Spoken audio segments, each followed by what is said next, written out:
This is a presentation of the Oklahoma Sports Network.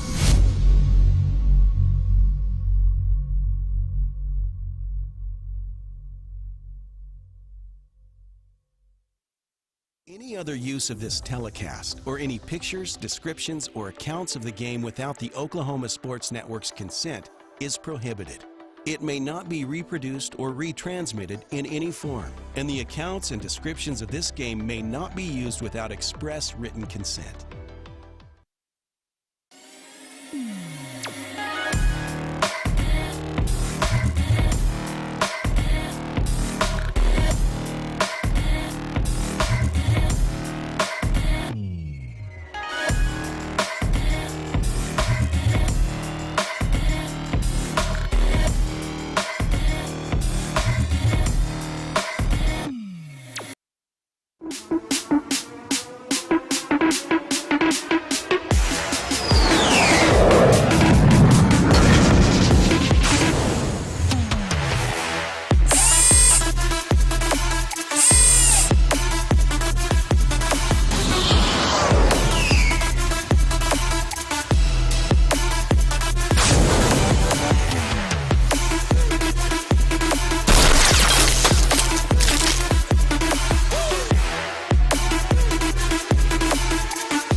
Hello and welcome, everybody. It's that time again. High school football is back on the Oklahoma Sports Network. Friday night football, it's the Newcastle Racers and the Classen SAS at Northeast Comets. Josh Calloway here with you, joined alongside by my partner in crime, Billy Collier. Billy, it is already week 8 of the high school football season. We are flying through. The games are massively important at this point in the year. Another big one for the Racers tonight as they look to keep the good vibes rolling, looking for their third straight win going into the home stretch here of the season. Yes, I can't believe it's almost already done. It kind of, part of me is sad about that. It zooms by does. every time. You know, this is, I don't know about you, this is my favorite year for favorite time of year for sports. And so whenever you start saying week 7, week October's 8, the best, week 9, yeah. man, it just, part of me just kind of goes, you know. But no, I love it. First time being out here at Douglas Field. I think it's Miller Field. Moses Miller Stadium. Yeah. So really looks like a nice stadium. They're having senior night here, and just gorgeous place. They put us up nice. Everybody's been real good to us. So it's going to be a good night for football. Really looking forward to it. Absolutely, absolutely, as we continue to make our way through this season. This, of course, is the countdown to kickoff presented by Focus Federal Credit Union. Focus Federal Credit Union has been proudly serving Oklahoma for over 67 years by providing innovative products and services for you and your family. Enjoy a more personalized banking experience complete with a handshake and a smile. Everything you'd expect from your local credit union. Find out more about them. Visit them online, focusok.com, or by giving them a call, 405-230-1328, federally insured by the NCUA. It's the Racers and the Comets tonight. This is the another one of these teams, and we've had a lot of these this year that we've never seen before, right? They're new for us this year because also with district realignment, and on the whole, Classen SAS is they're new in general. As you mentioned in pregame, before we came on the air, this is only their 4th year as a program because they split off from Northwest Class, and we'll outline them a little bit more obviously here as we roll on in the pregame show. But a lot of new here. Obviously, you know, we're here at Moses Miller Stadium, which is normally the home of Douglas football. They're kind of a program that's very raw right now. I mean, they're very young and everything. So for the Racers coming in here looking for their 3rd straight win, trying to get to 7-1, you know, at most, it feels like we're in a similar position as we've been the last couple of weeks, which is if you're Newcastle, you come in, you work on yourself, don't beat yourself, and you should be okay. That's right. This is one of those teams, and we said this at the first of the season, you got to beat the teams you're expected to beat. Yeah. You can't sleep on them. You can't do that. And you're right. I think you have the perfect wording for this class and team. New and growing. It's 1st year for the coach, 4th year for the program after they split. We'll talk about more about that later. But this is new and building, and so I'm excited to see how they do with that. I'm excited to see hoping to see that Newcastle is focused on how they can do well, how they can work on themselves, getting better. Sure. Because after tonight, you have Tuttle at Newcastle, then you have Bethany at Newcastle. So you don't have any more freebies. You don't have any. So This is your last, and not to disparage Classen SAS or anything like that, but they are a 2-win team that only won one game a year ago. And like you said, Tuttle, Bethany, those games that we have been talking about all year, basically, right. They're next. So this is your last Friday to button up some things. You'll probably get away with some mistakes tonight because you're the better team. You have more talent. But those mistakes you probably won't get away with starting next Friday. So that's right. Button things up as much as you can tonight. Certainly got to be the objective here. Well, these are the last of the teams that you are highly expected to win. Right. Next week, I think be surprised if people don't think it's closer to a toss-up with Bethany favored. Or excuse me, next week's Tuttle. Tuttle will be favored, and then Bethany will be favored. So you got to get the things down that you can take into the next couple of weeks tonight, because this is the last of the ones you're expected to win and beat. Let's go ahead and take a look at the standings here as we enter play tonight. Now, if you remember last week, we were the only Friday game, so this hasn't looked that much different than when we were here last Friday because most of these teams haven't played since last time we took a look. But this is what it looks like right now. Blanchard's up top.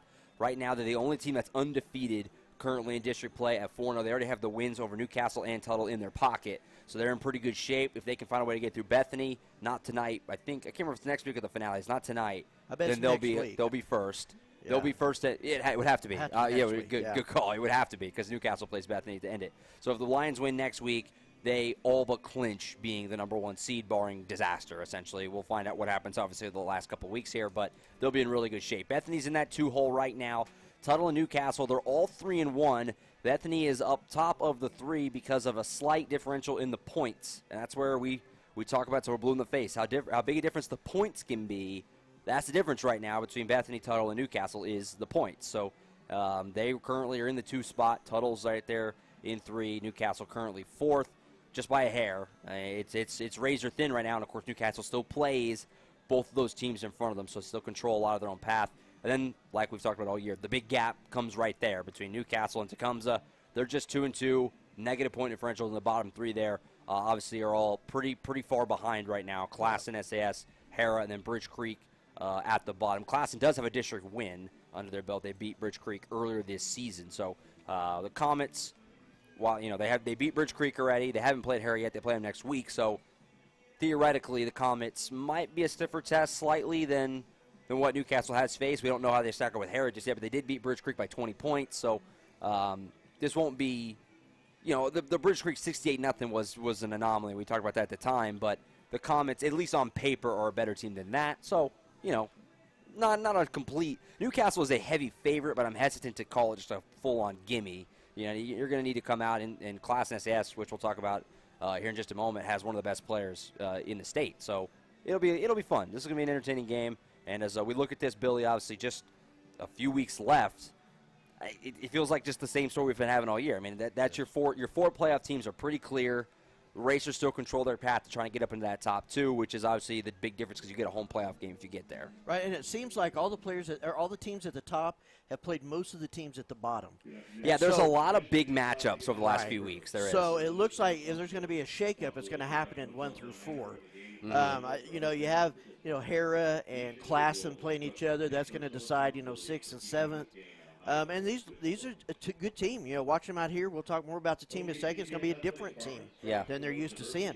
So I think you're going to see a shakeup at the top. Let me put it this way. I hope you're going to see a shakeup at the top. Yeah. And some of those teams drop and Newcastle climb up. So that's what I'm hoping for. But I think if you see a shakeup, that's where it's going to be.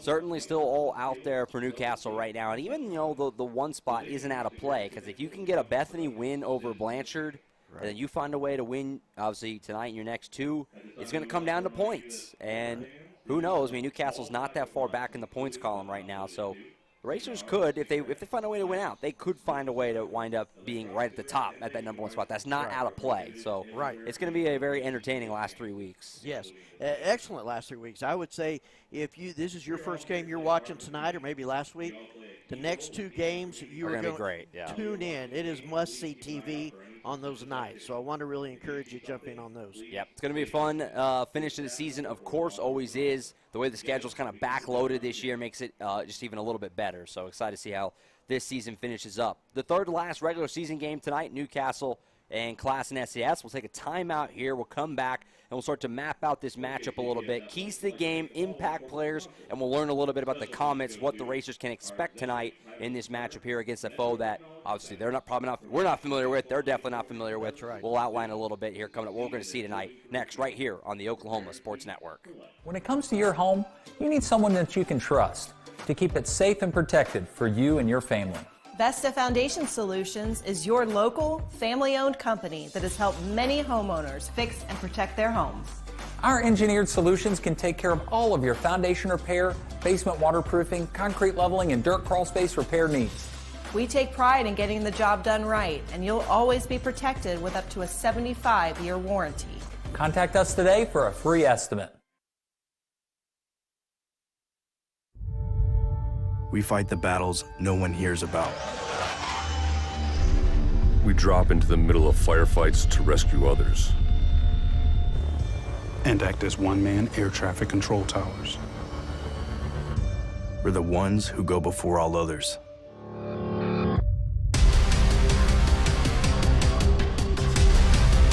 Join the fight.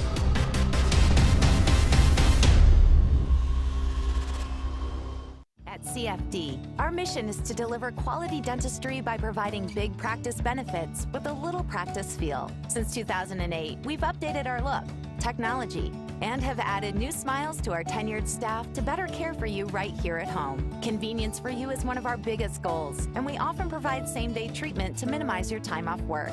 We are open Monday through Friday to serve you. Visit cfdok.com for details. We look forward to seeing you at our big little practice.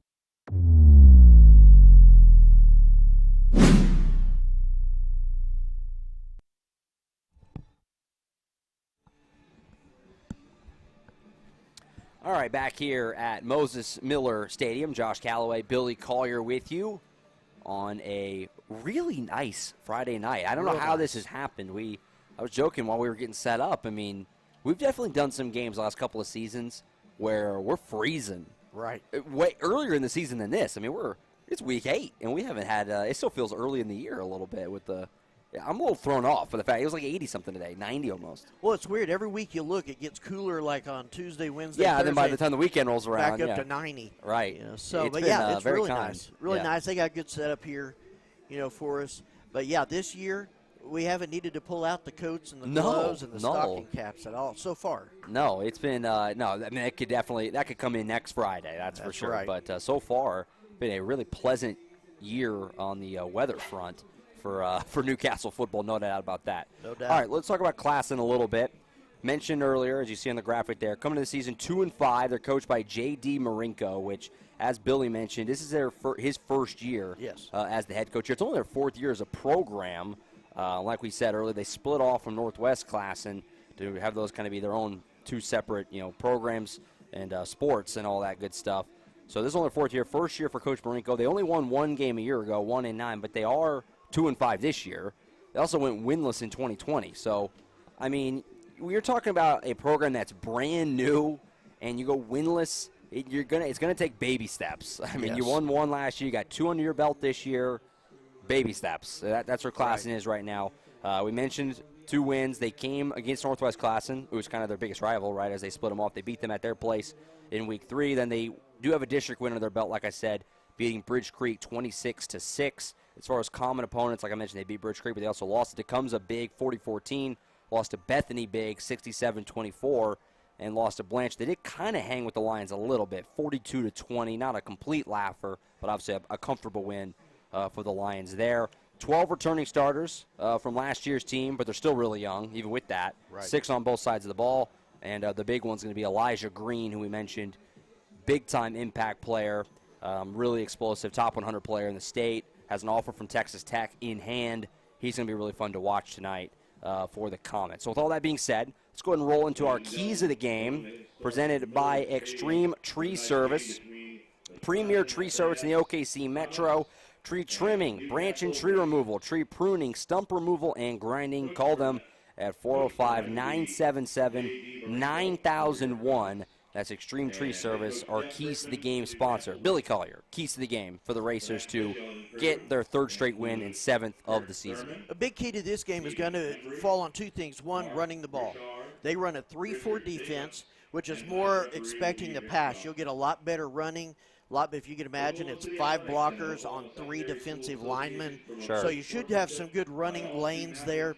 They got to get that running. And then their defensive backs, who have been phenomenal all season, and their safeties have got to stay on receivers. They have 3 good receivers, Underwood, Turi, and then we also talked about Green. I'm excited to see Green. After watching video, 100%. I want to watch this beast.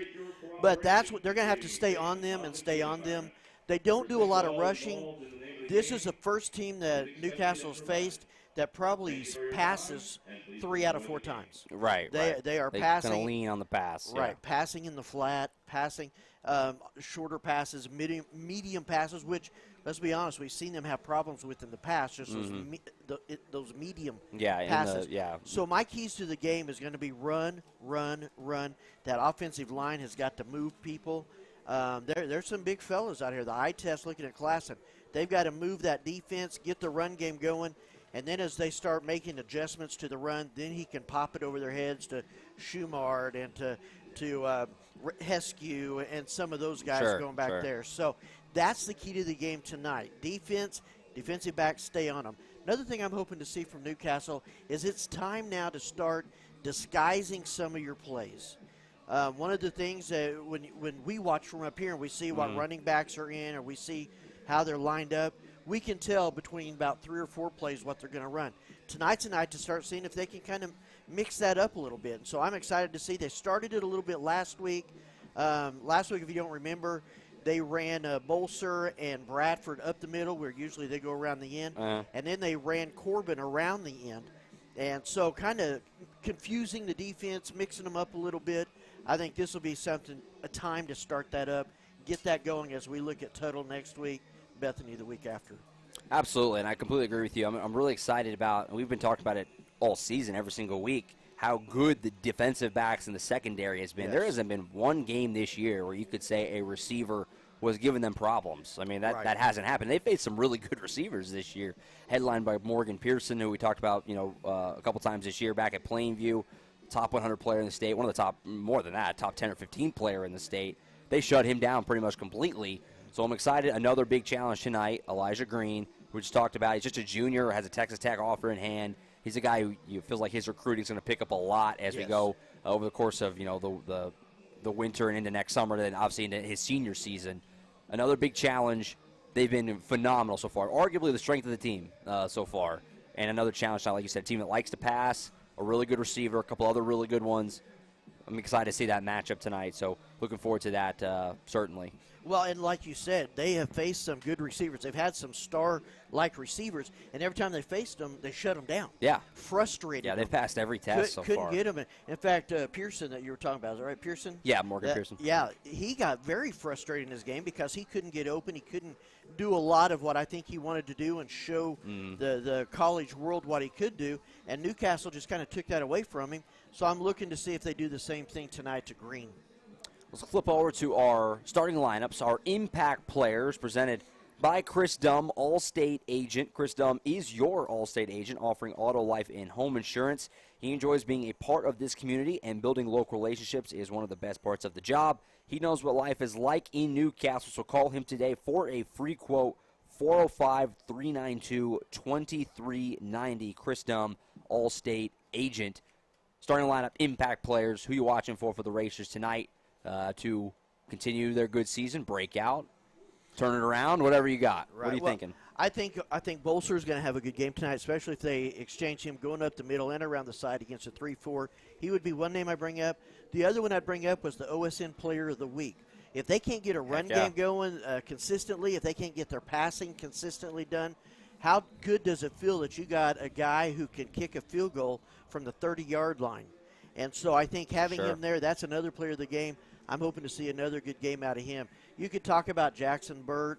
You can talk about a lot of the other players that we mention every week, Bradford, Schumard, Heskew, Shanuel. Look for. I wonder if he's going to have a lot of return success tonight. That would go a long ways for him. Been waiting for that kind of breakout thing. We both have been waiting for that.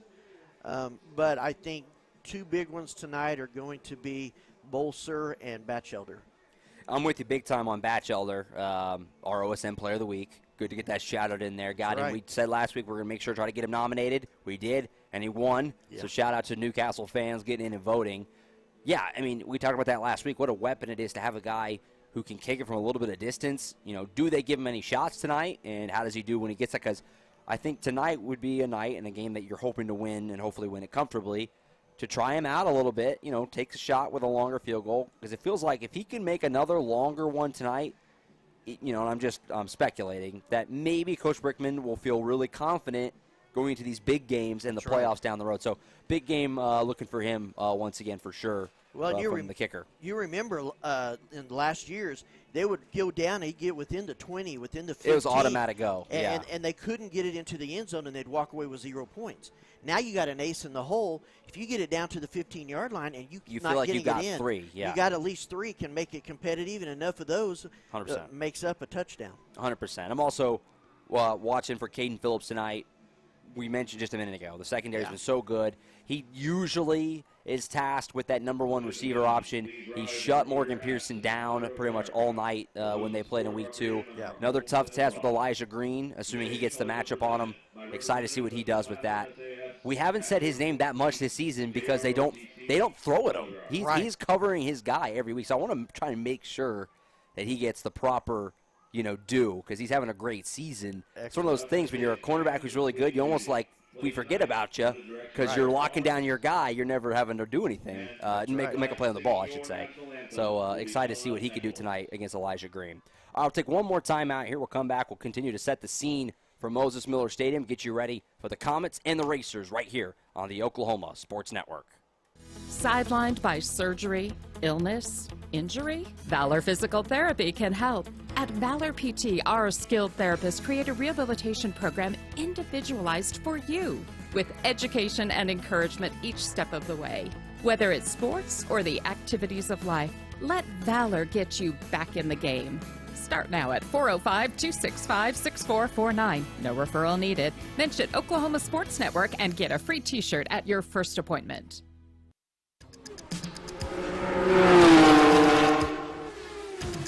It's no secret that life is busy and you have a million things on your to-do list. Here at Community Bank of Oklahoma, we've made banking simple again. We can help you get to the important things in life, like the big game tonight. We do all the heavy lifting so you don't have to. Race towards us at Community Bank of Oklahoma, because we wouldn't be a community without you.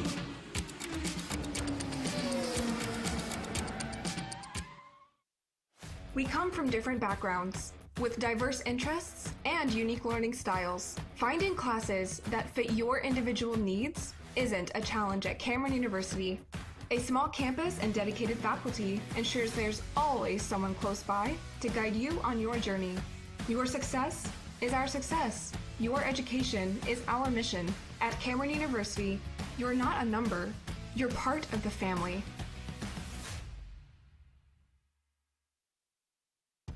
Coast Technology Group is your full IT managed service provider, utilizing simple, reliable technology for your home and business. Remote monitoring and management, network infrastructure, and cybersecurity, all with 24/7, 365-day live support. When you partner with CTG, you get the 150 years combined experience of our experts, helping your business grow while keeping your systems secure. When I'm flying, I put my helmet on, my visor down, my mask up. You don't know who I am. Whether I'm African American, Asian American, Hispanic, white, male or female. You just know I'm an American Airman kicking your butt.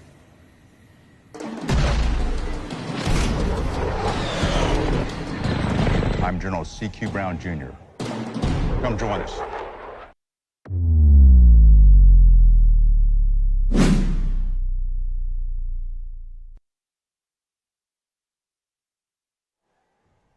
right, back here at Moses Miller Stadium, getting you ready in Oklahoma City for the Racers and the Comets 4A2 action. Already Week 8.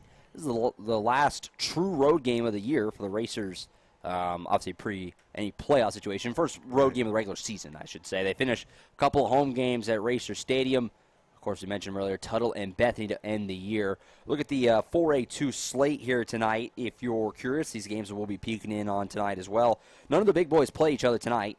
They'll all be, like we kind of said earlier, they're kind of all, a lot of them, and some of them already happened. Newcastle play Blanchard, Blanchard play Tuttle, but a lot of them happen in the next 2 weeks. But tonight, Blanchard's in Bridge Creek, Bethany is in Hera tonight, and Tuttle is hosting Tecumseh tonight. So we'll be checking in on those games throughout the evening on the 4A2 slate, see if maybe we get an upset somewhere. Yep. Could help the Racers out in the standings. So we'll be keeping a close eye on that for sure throughout the evening. It's a 9-game Friday on the Oklahoma Sports Network, so we are busy for you. If you want to pull up a second screen, we have some good games for you on OSN.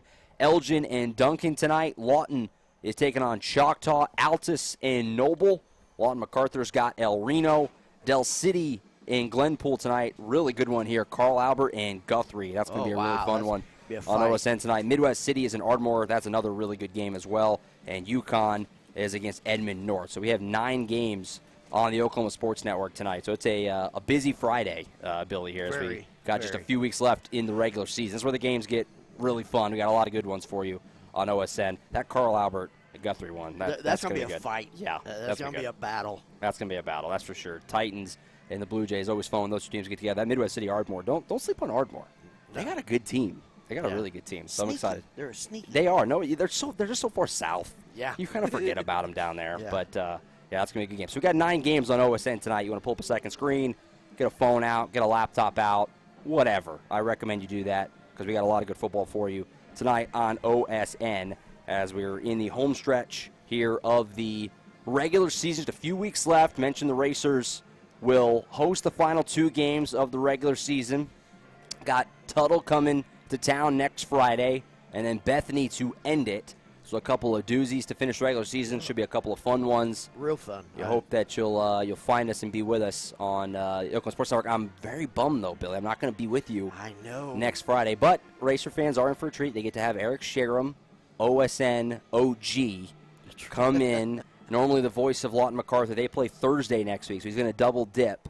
He'll fill in for me next Friday, so that should be really cool. Obviously, he's excited about it. When I told him I couldn't do the game, and I was like, it's Tuttle, too. I'm disappointed. He was like, well, I can do it. He got all excited. I was like, yeah, I see how you work, because he's filling in for arguably the most fun game on the schedule. Well, and I told him he has to carry me like you do. I said, don't fire me after working with me. But I'll be back for the season finale for the Racers and the Broncos at Racer Stadium before heading into the playoffs the next week. So it should be fun.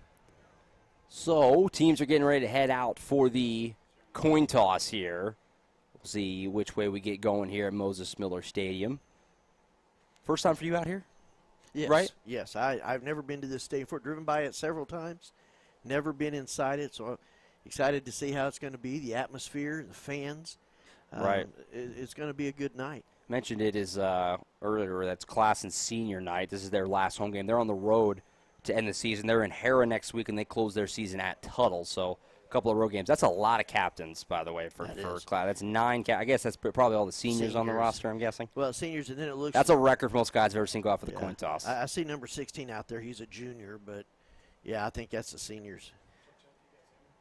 Coin flip sponsor this year on OSN is Power Bowls, 623 Northwest 32nd Street, serving amazing smoothie bowls. Once you first try them, you will be hooked. Find us right in front of Walmart, 12 to 7 Monday through Friday, and 12 to 5 on Saturdays. Power Bowls are a coin flip sponsor this year on the Oklahoma Sports Network. Just about ready to get going here. We'll do the flip, and we'll step aside one more time. Then we'll be ready for action here between the Comets and the Racers. Like we said, a really kind of scary, nice Friday night in late October. I got 82. Yeah. Not bad. Not bad Not at bad. all, especially in here. I wonder if they're going to accidentally pick a side.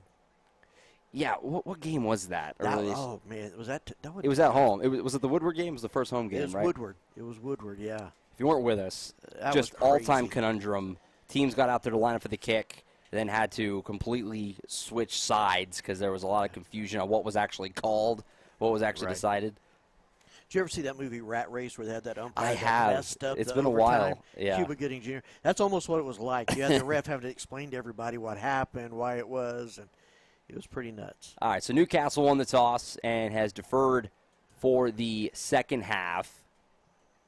So we'll see what Classen ends up deciding here. And I don't want to talk about it. That's Elijah Green out there talking to the official, one of the captains on this team. Elijah Green and Jalen Toure, number 11 there. That we talked A couple of about. guys that we'll probably be saying their names throughout the evening, you're guessing. Yeah.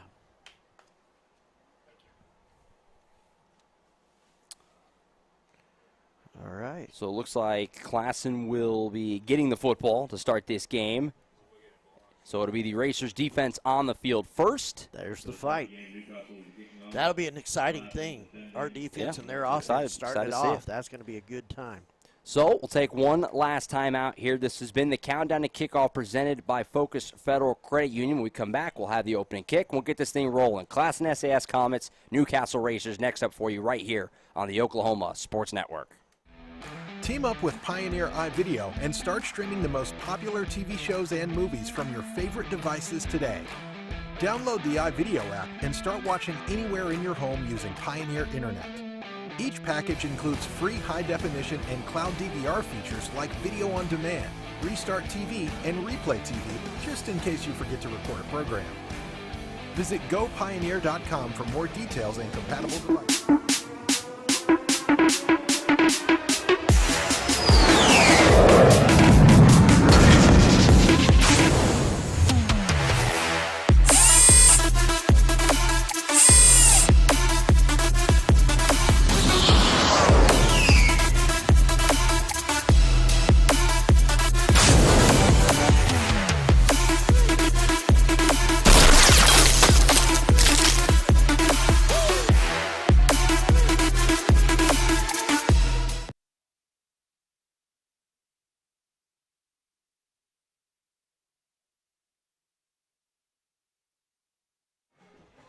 All right, back here at Moses Miller Stadium, Josh Calloway, Billy Collier with you. Carson Wade on the production. Uriah Martinez up top working the camera for us.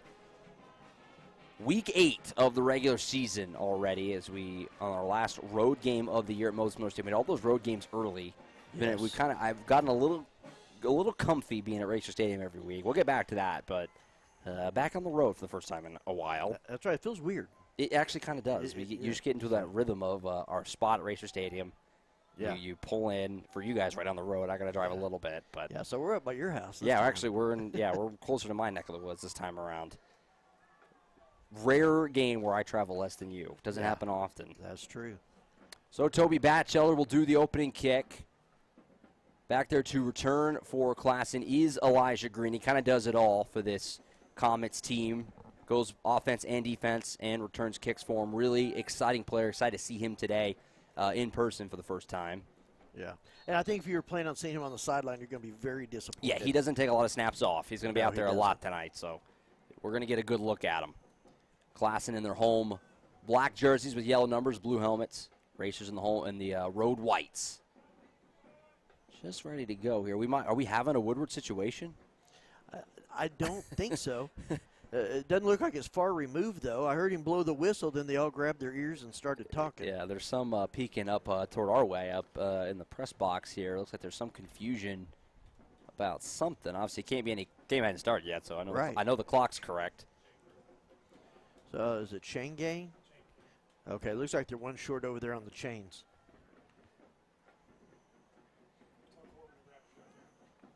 Well, that could be an issue. That could be. One guy can't pull it off himself. It's an incredible stretch, but not a 30-foot stretch. Yeah, that would be that'd be quite the feat if it would. One man could work both chains. I don't think I've ever seen this. Yeah, I've seen this some on junior high games, but never on a high school varsity game. and you know the band is up there. The drums keep playing until the kickoff. Yeah, so they're going to get warmed up. The Classen cheerleaders here on the near side have their arms in the air, like waiting for the kick, and they're just stuck. They're frozen. They're all going to have forearms like watermelons. Going to be ripped after this. Looks like officials talking to Coach Brickman over there. This is an unusual delay, to say the least. We've had some weird stuff happen, Billy. It's our third season together doing this.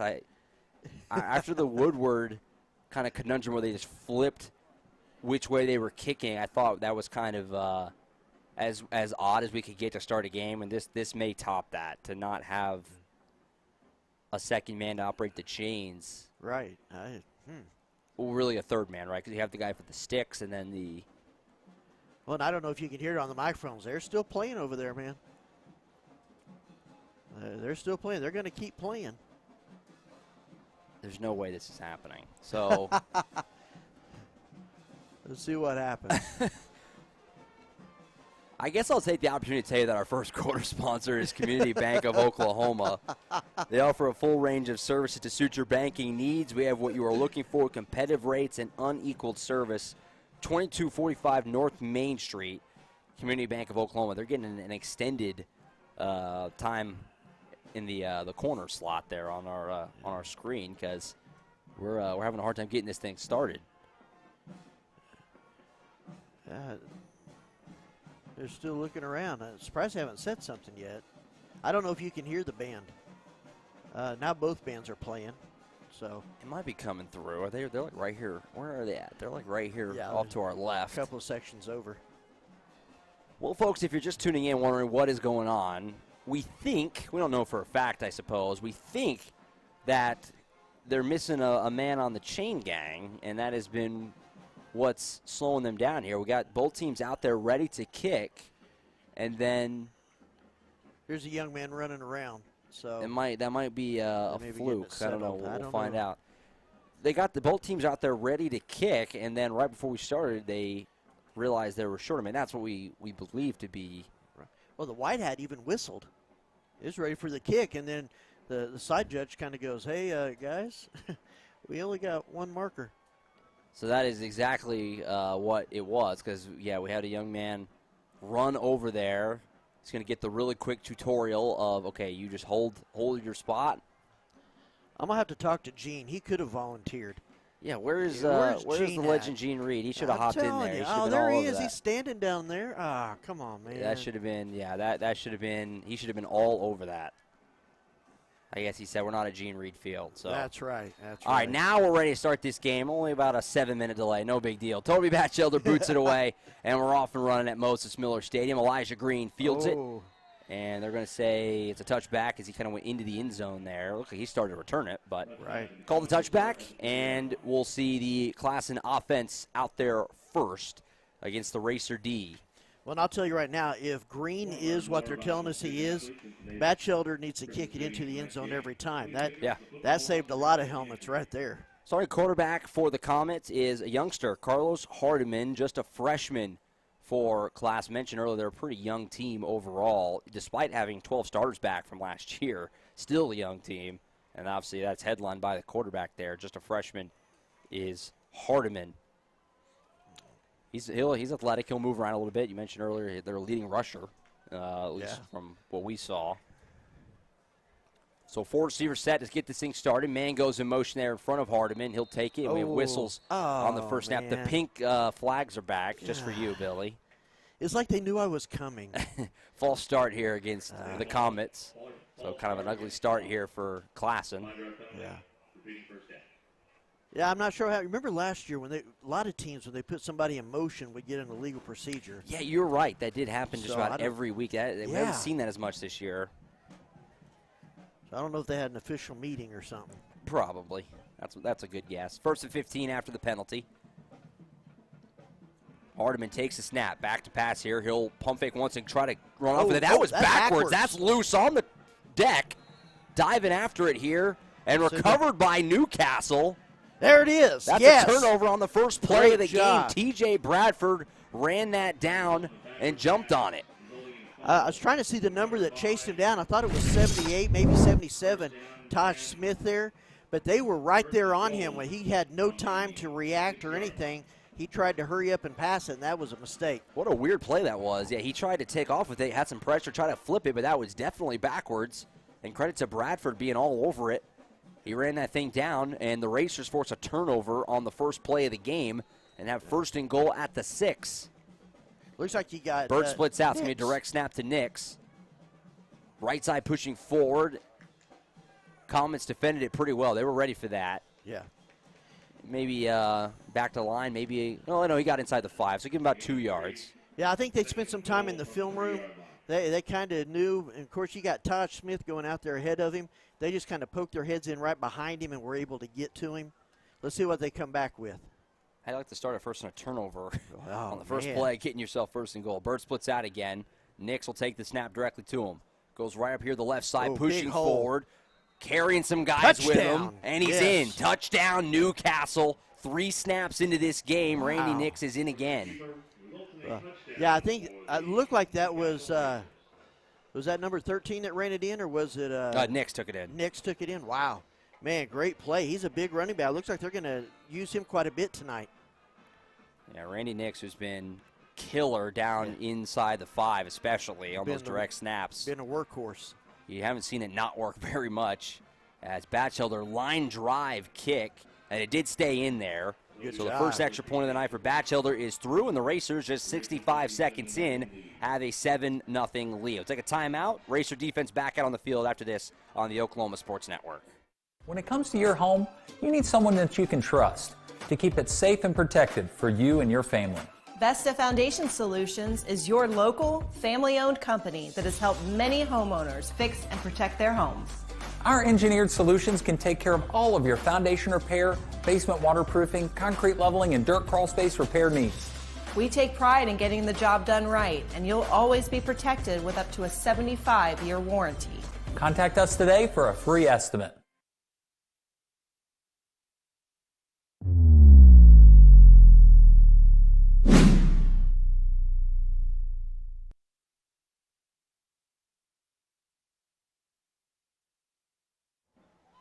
All right, back here at Moses Miller Stadium, Josh Calloway, Billy Collier. Racers force a turnover on the first play of the game as Comets quarterback Carlos Hardeman threw a backwards pass, recovered by T.J. Bradford. A couple of Randy Nix runs later, they're in for a touchdown. As this kickoff's going to roll out of bounds. At the 1. Right at the 1, so it'll be a penalty here against Batchelder. We'll get Classen out of their own end a little bit. Yeah, I think they're going to have some good success if they can get after that quarterback. Remember, the quarterback's a freshman. And he's very talented. It's not like he's not. But if they can kind of get in his head and mess him up and get him out of his timing, you can see some of the players there talking to him and kind of coaching him on. But I think if that front line, because that was just one of the front 3 that got back there to him. If they can do that all night, they may mess with his head. So second shot at it here for the Comets. Hardeman with Caleb Freeland, the running back, next to him. 2 receivers at the top. 2 scrunched in there at the bottom. Hardeman takes a snap. He'll fake the handoff and keep it. He'll bounce outside, break 1 tackle, and be rained down by Nix. It'll be about a 5-yard pickup there on the ground for Hardeman. And that was a good call for Classen. When you got a freshman who has made a mistake, go back, give him something simple, let him run, get something positive, see what he can come out with. He picked up 5 yards right there. Let's see what they go back to now. Figuring probably a pass. Second down and 5 from the 40. Hardeman takes it. He'll hand it off, nowhere to go there. Bottled up right away was Freeland as a handful of racers in there. Nix in there along with, of course, 26 as well, Brady Rice. Blowing that play up. Loss of about 3, sets up a 3rd and long. I thought it was Nix. Of course, seeing the 26 and the 28. They were both in there. Yeah, it was both in there. So that was good. Loss of 3. Yeah, it sets up a 3rd and long here for the Comets, which, like we mentioned, definitely like to throw the ball around. First 3 plays have actually all been runs. 4 receivers set. 3rd and long here. Hardeman. He'll give it. This is Freeland bouncing outside, gets across the 40, and he's tackled down short of the marker. Really good open field tackle by Burchett. Yes. And it will be 4th down coming up here. We'll see if the Comets go ahead and roll the dice or if they'll boot it away and try to play some defense Looks like he's staying out there. Check with the sideline. That's exactly it. I don't know. Obviously, you see teams use their quarterback to punt often. Oh, He'll actually split out. It looks like the Comets will probably punt this away. That's Aaron Underwood, number 7, back there, and he'll give it a boot. High punt. Didn't go real far. It'll bounce at the 34 and go directly out of bounds. So not bad field position at all for Newcastle here. Real as they'll set up on their own 34-yard line. So give up the I guess they didn't give any first downs. They had the penalty to get him up here further. Gave up a positive play on first down there, but shut that down pretty quickly. A 3-and-out and get the ball back. Yeah, and you see that I think they're trying to run. I think they know that Newcastle's going to stay on their receivers. Again, they've been in the film room just like our guys have too. Right. They know that those defensive backs are going to stay right on them, but they just can't get a whole lot going running. They haven't done it much all year. So, Racers set up 1st and 10 at the 34. First drive obviously starts at the 6. 2 runs in for the touchdown. This time will be the first kind of real time to run some offense. 1st and 10. Jackson Burt takes it. He'll fire outside. Nice. The pass is caught by Nice Shanuel. catch. And he'll push forward for about 4 yards. Wow. That was a good catch by Shanuel. It was a little low and wide. All hands scooped that thing. Got some yardage out of it. That was a fingertip catch right there, man. He fingertipped that one about 6 inches off the ground. Picked up a quick 4. Call it 2nd and 6 for Newcastle, up to the 38-yard line. Burt, handoff of the middle. This is Bolser pushing forward. And he bounces outside. Nice. There's a lot of room on that right side. I kind of lost him in the party there in the middle. All of a sudden I did too. Popped outside. He got a big gain there. First down and then some across the 50. That was weird from my point of view. He went into the pile and came out number 15. I was like, wait, what? So that was a good run. Way to pop it outside. All the way up to the 44-yard line of the Comets is where the Racers set up 1st and 10. Off to a fast start here, obviously trying to make it a 2-score lead early. 2 receivers at the bottom, 1 up at the top. Burt, fake the handoff, he'll keep it. Oh.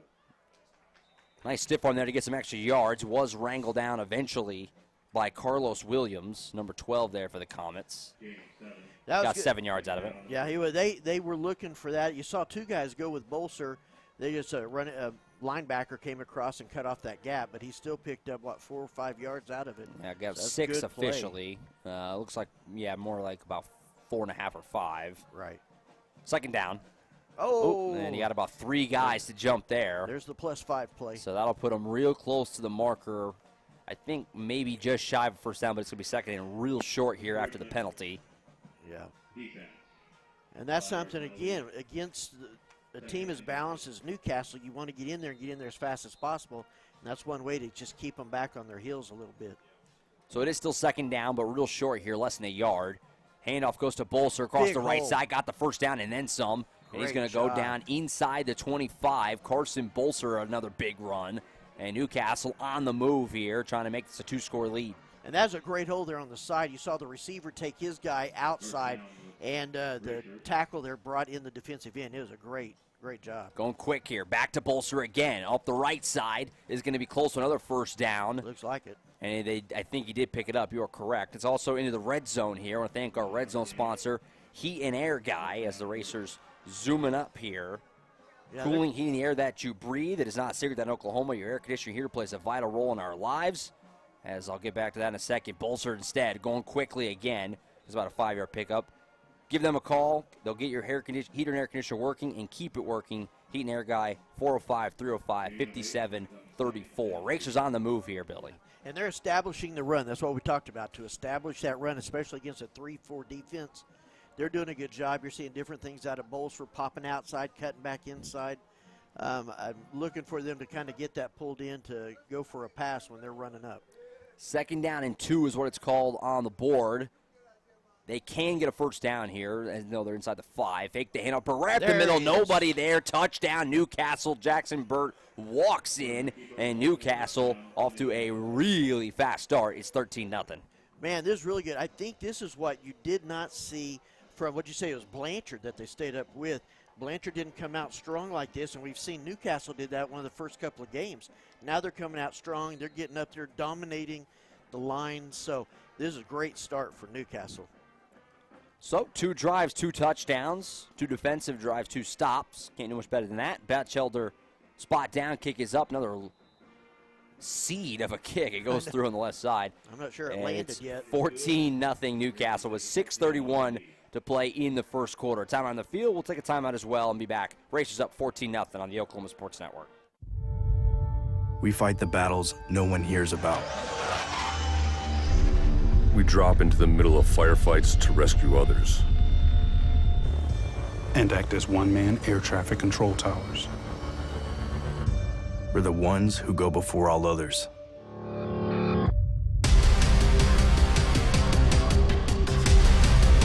Join the fight.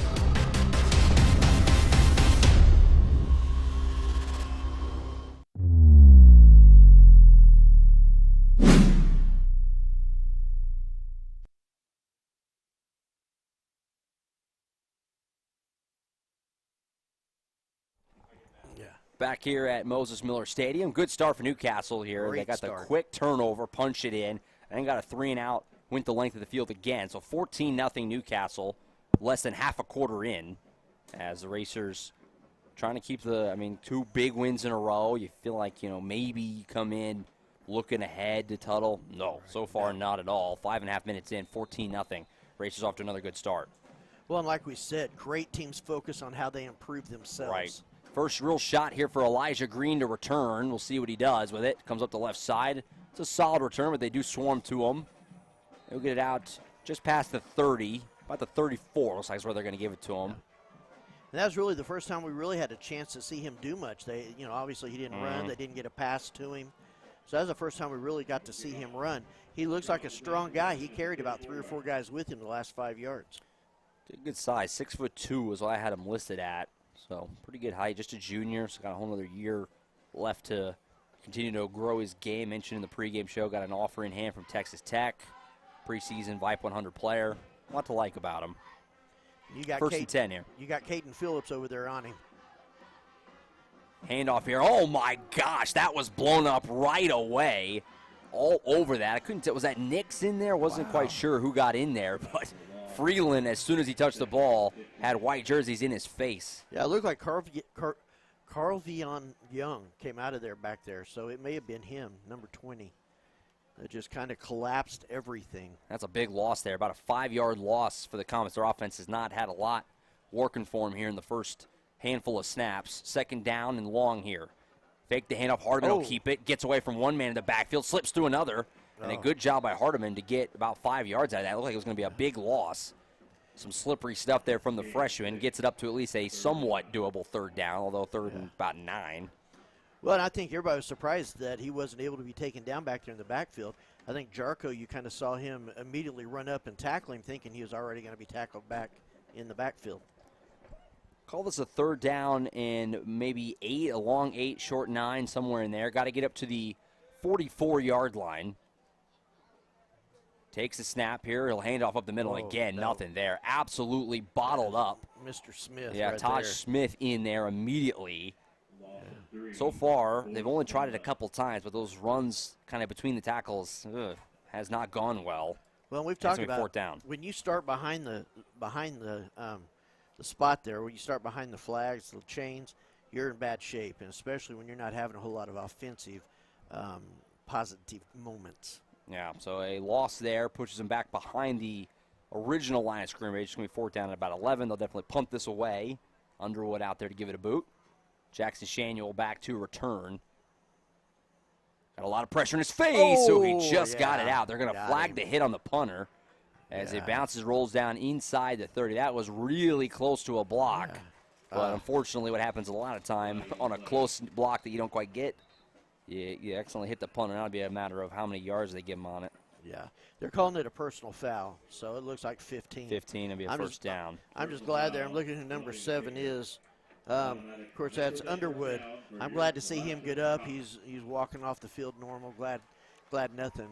He didn't get hurt or anything like that. Yeah, it wasn't a huge hit, but it obviously you're kind of in an awkward position, which is why it's why it's a penalty. There was no cheap shot. It's just when you raise your arms, the rest of your body follows them.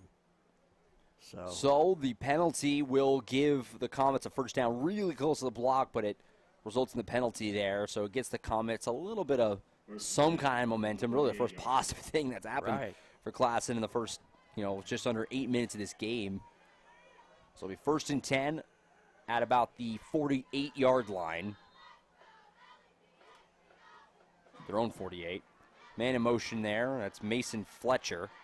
Hardeman will fire pass a little high, but it's caught and pulled in for a first down. That's Jalen Torr, who you mentioned, Elijah Green's the headliner, but don't sleep on Jalen Torr. He's very athletic as well, and he made a really nice catch there. They got those 3 guys. If you notice, 3 came out in the flat. He could have thrown to him. You saw 11 cutting inside, put it up high where only he could catch it. That was a good call. Defense, I think, was a little surprised by that. So first down for the Comets, a little bit of momentum for the first time. They're on to Newcastle side of the 50, 1st and 10. Hardeman back to pass. He'll dump it off. This is Green at about the 35. Nice tackle in the open field. That's Caden Shutting Phillips. that down quickly, and you're right, Caden Phillips in there, who's, nipped that in the bud as quickly as he could. Short pickup. Well, and if you notice, that was on that technical. He didn't try to go in, do anything fancy. He got to him. He held him. He did not let him go any farther forward. Short pickup there, like I mentioned, about a 3-yard gain up to the 37-yard line. 3 receivers at the bottom, 1 up at the top. Hardeman takes a snap. He'll fake the handoff and keep it. Bounce outside, now he'll cut back, trying to find some room, nothing there. No. Racers bottle him up quickly. Gets back to about the line of scrimmage, so a 3rd and long coming up. Yeah, that was great. And we talked about it all year, just the maturity to stay where you're supposed to be. He faked the handoff and thought he was going to run into some green, and there were racers right there ready to stop him, so he just tried to get what he could. So it'll be 3rd down and call it 7, maybe 7.5 here for the Comets. Got up to the 30, probably 4-down territory, you would imagine, for Coach Marinko and the Comets. Down 14 points early. You'll see what happens on this 3rd down. Ooh, that's a false start at the bottom. You saw the man start to lean. That was Torr, who got us a little too much leaning forward there. Kind of stumbled on his feet a little bit. So that's going to make this a lot tougher. That goes from 3rd and 7 to 3rd and 12. And Big difference. This takes away that mid-pass. Yeah. That's what they really like, just those little angles inside, up around the 45. And it's not going to be enough for a 1st down this time. So 3rd down, board says 11. It's really more about more close to 12. Got to get to the 30-yard line. Back to pass here. Hardeman rolls out, pressure in his face. He takes a big hit. Pass will go incomplete as Carl Young came in there and laid the boom on Hardeman right as he was getting rid of that thing.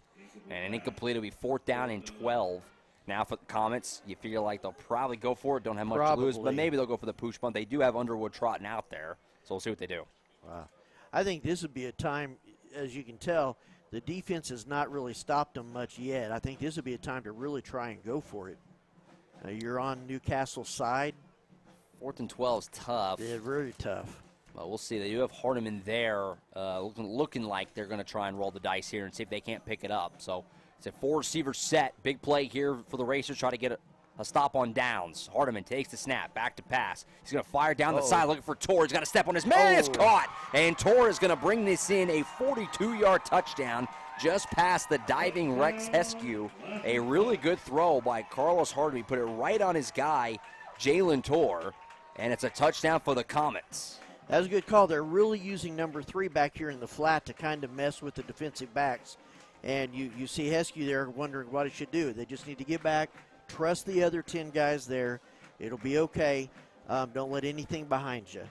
So, nice throw and catch there for Hardeman and Jalen Torr, who has been the bigger impact so far between the duo of him and Green. And right now, looks like Comets are lined up to go for 2 here. Hardeman will take it. He'll pitch it out to Freeland. Nowhere to go. He is all wrapped up in the backfield. So the 2-point conversion fails. It'll hold the lead at 8 points with 1:55 to play in the first.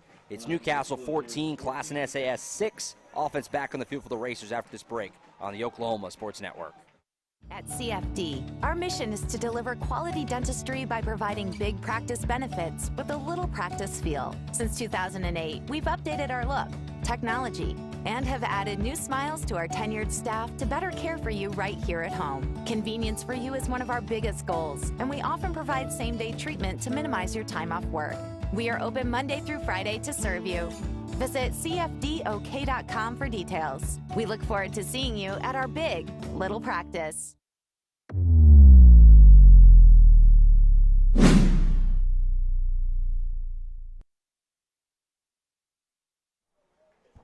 All right, back here at Moses Miller Stadium. We got 14-6. The clock was running through that entire break, so we're going to have to fix the clock, of course. I'm waiting for somebody to notice. It's been a little bit of a rough go for the board. So far, it's been inaccurate on just about every single down and distance. Having to really trust my eyes more than the boards before. We had the clock ticked all the way down. The first quarter's not over. Got about, what was it, a minute 50 something? Oh, there you go. Minute 55. There you go. Well, they got the timeout clock. Rare in football. You get that in basketball a lot. You don't see that a lot. Nevertheless, Racers get the ball back. 14-6 after the long touchdown. Carlos Hardiman to Jalen Torr, 41 yards right up the sideline on 4th and 12. Big play for the Comets after, a lot had went wrong. And now it feels like, if you're Classen, you're thinking, man, we got to stop. We got a shot to get right back in this after, a disaster first half quarter. So we'll see if the Racers can respond and get back in the lead. Little chip shot kicks and go right out of bounds here. So good field position coming up for Newcastle. Yeah, let's see if they can answer back. You figure scores do momentum. They give you momentum. But I think Newcastle can just like that take it right back, go down the field, methodical run, get into the second quarter. And let's see if they do that and keep the offense on the sidelines. They can't score. So Racers get it out at the 37. I think that's where it went out of bounds. Past 35, just a spot foul. So Racers will get it there and set up their third drive. First two ended in the end zone. So looking for more of the same, obviously. Running back next to Burt, you read my mind, is TJ Bradford. Recovered that fumble on the very first play. He'll get the ball here on the pitch. Bounce outside. A lot of room for Bradford, and he's speedy. He's got a first down and then some. Across midfield, carrying guys down to the 45. Wow. Boy, there was a chasm of space on that right side for Bradford. Yeah, that was a great run. So I was trying to figure out how many yards he got on that one. That would have been about 20. Close to 20 yards. Back to Bradford up the middle here. He'll break one tackle. Bounce off guys. Look at the guy go across the 35. That's another first down. He was just pinballing off defenders. And the Racers are on the move here. Two big runs by the youngster, TJ Bradford. If the defense isn't talking, you lose number 5 behind all the linemen, behind all the action. He kind of gets back in there. You don't know where he's going to pop out. And he's showing some strength right there. He carried 2 or 3 guys the last 2 plays. So 2 first downs on 2 big runs by Bradford. 1st and 10 up to the 34-yard line. Handoff fake. Burt will keep it this time. Bounce outside. He's got some speed himself. This is going to be another first down into the red zone inside the 15. Good job. 3 huge runs for Newcastle on 3 successive plays.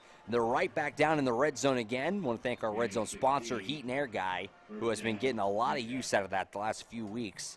Off to a good start again tonight. Very good. That was a great block by Brady Rice too. He kind of came in there from the tight end spot and cut off the middle linebacker, and so that just gave Burt more room to run. Under 30 seconds to play in the first quarter.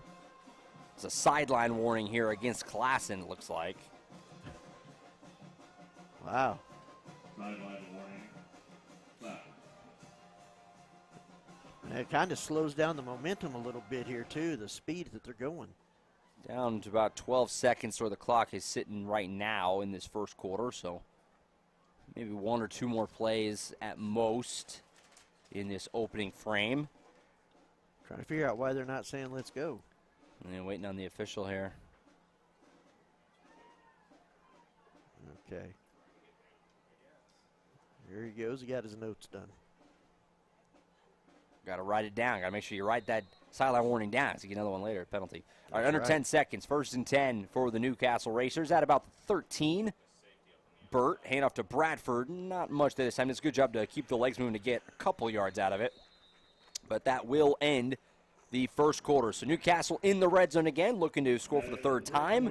That's where we'll pick it up when the second quarter starts. Racers 14, Comets 6 after 1 on the Oklahoma Sports Network.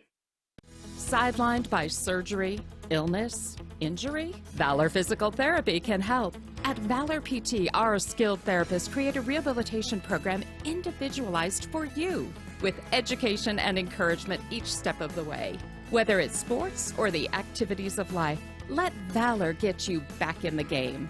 Start now at 405-265-6449. No referral needed. Mention Oklahoma Sports Network and get a free t-shirt at your first appointment.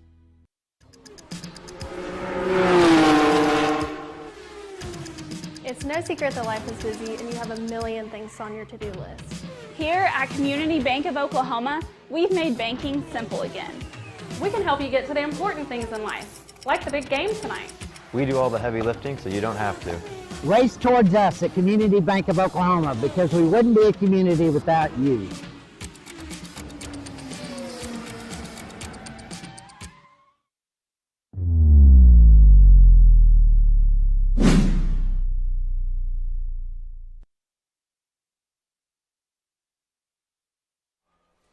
All right, back at Moses Miller Stadium, Josh Calloway, Billy Collier, Friday night in Oklahoma City. The Racers leading the Comets 14-6 after one, and they're threatening to add to their lead here.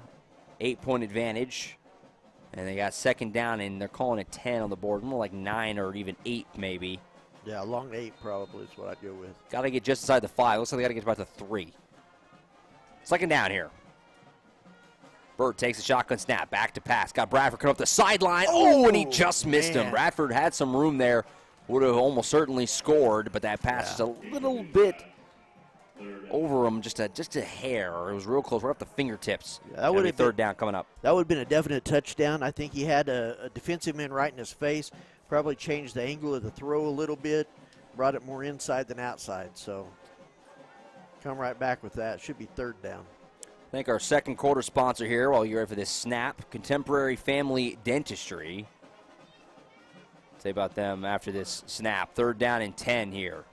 4 receivers set. 3 receivers, I should say. 2 at the bottom, 1 up at the top.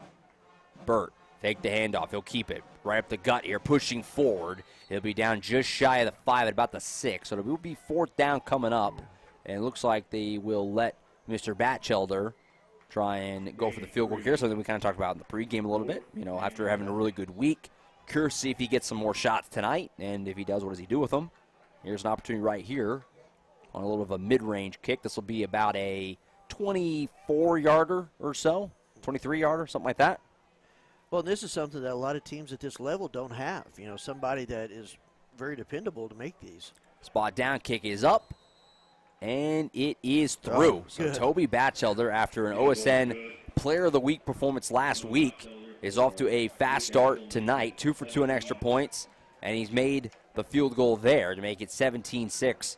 Newcastle with 11:09 to play in the second quarter. We'll stick here through the break. I'll finish what I was reading earlier about the second quarter sponsor, Contemporary Family Dentistry. Their mission is to deliver quality dentistry and cultivate relationships by providing big practice benefits with a little practice feel.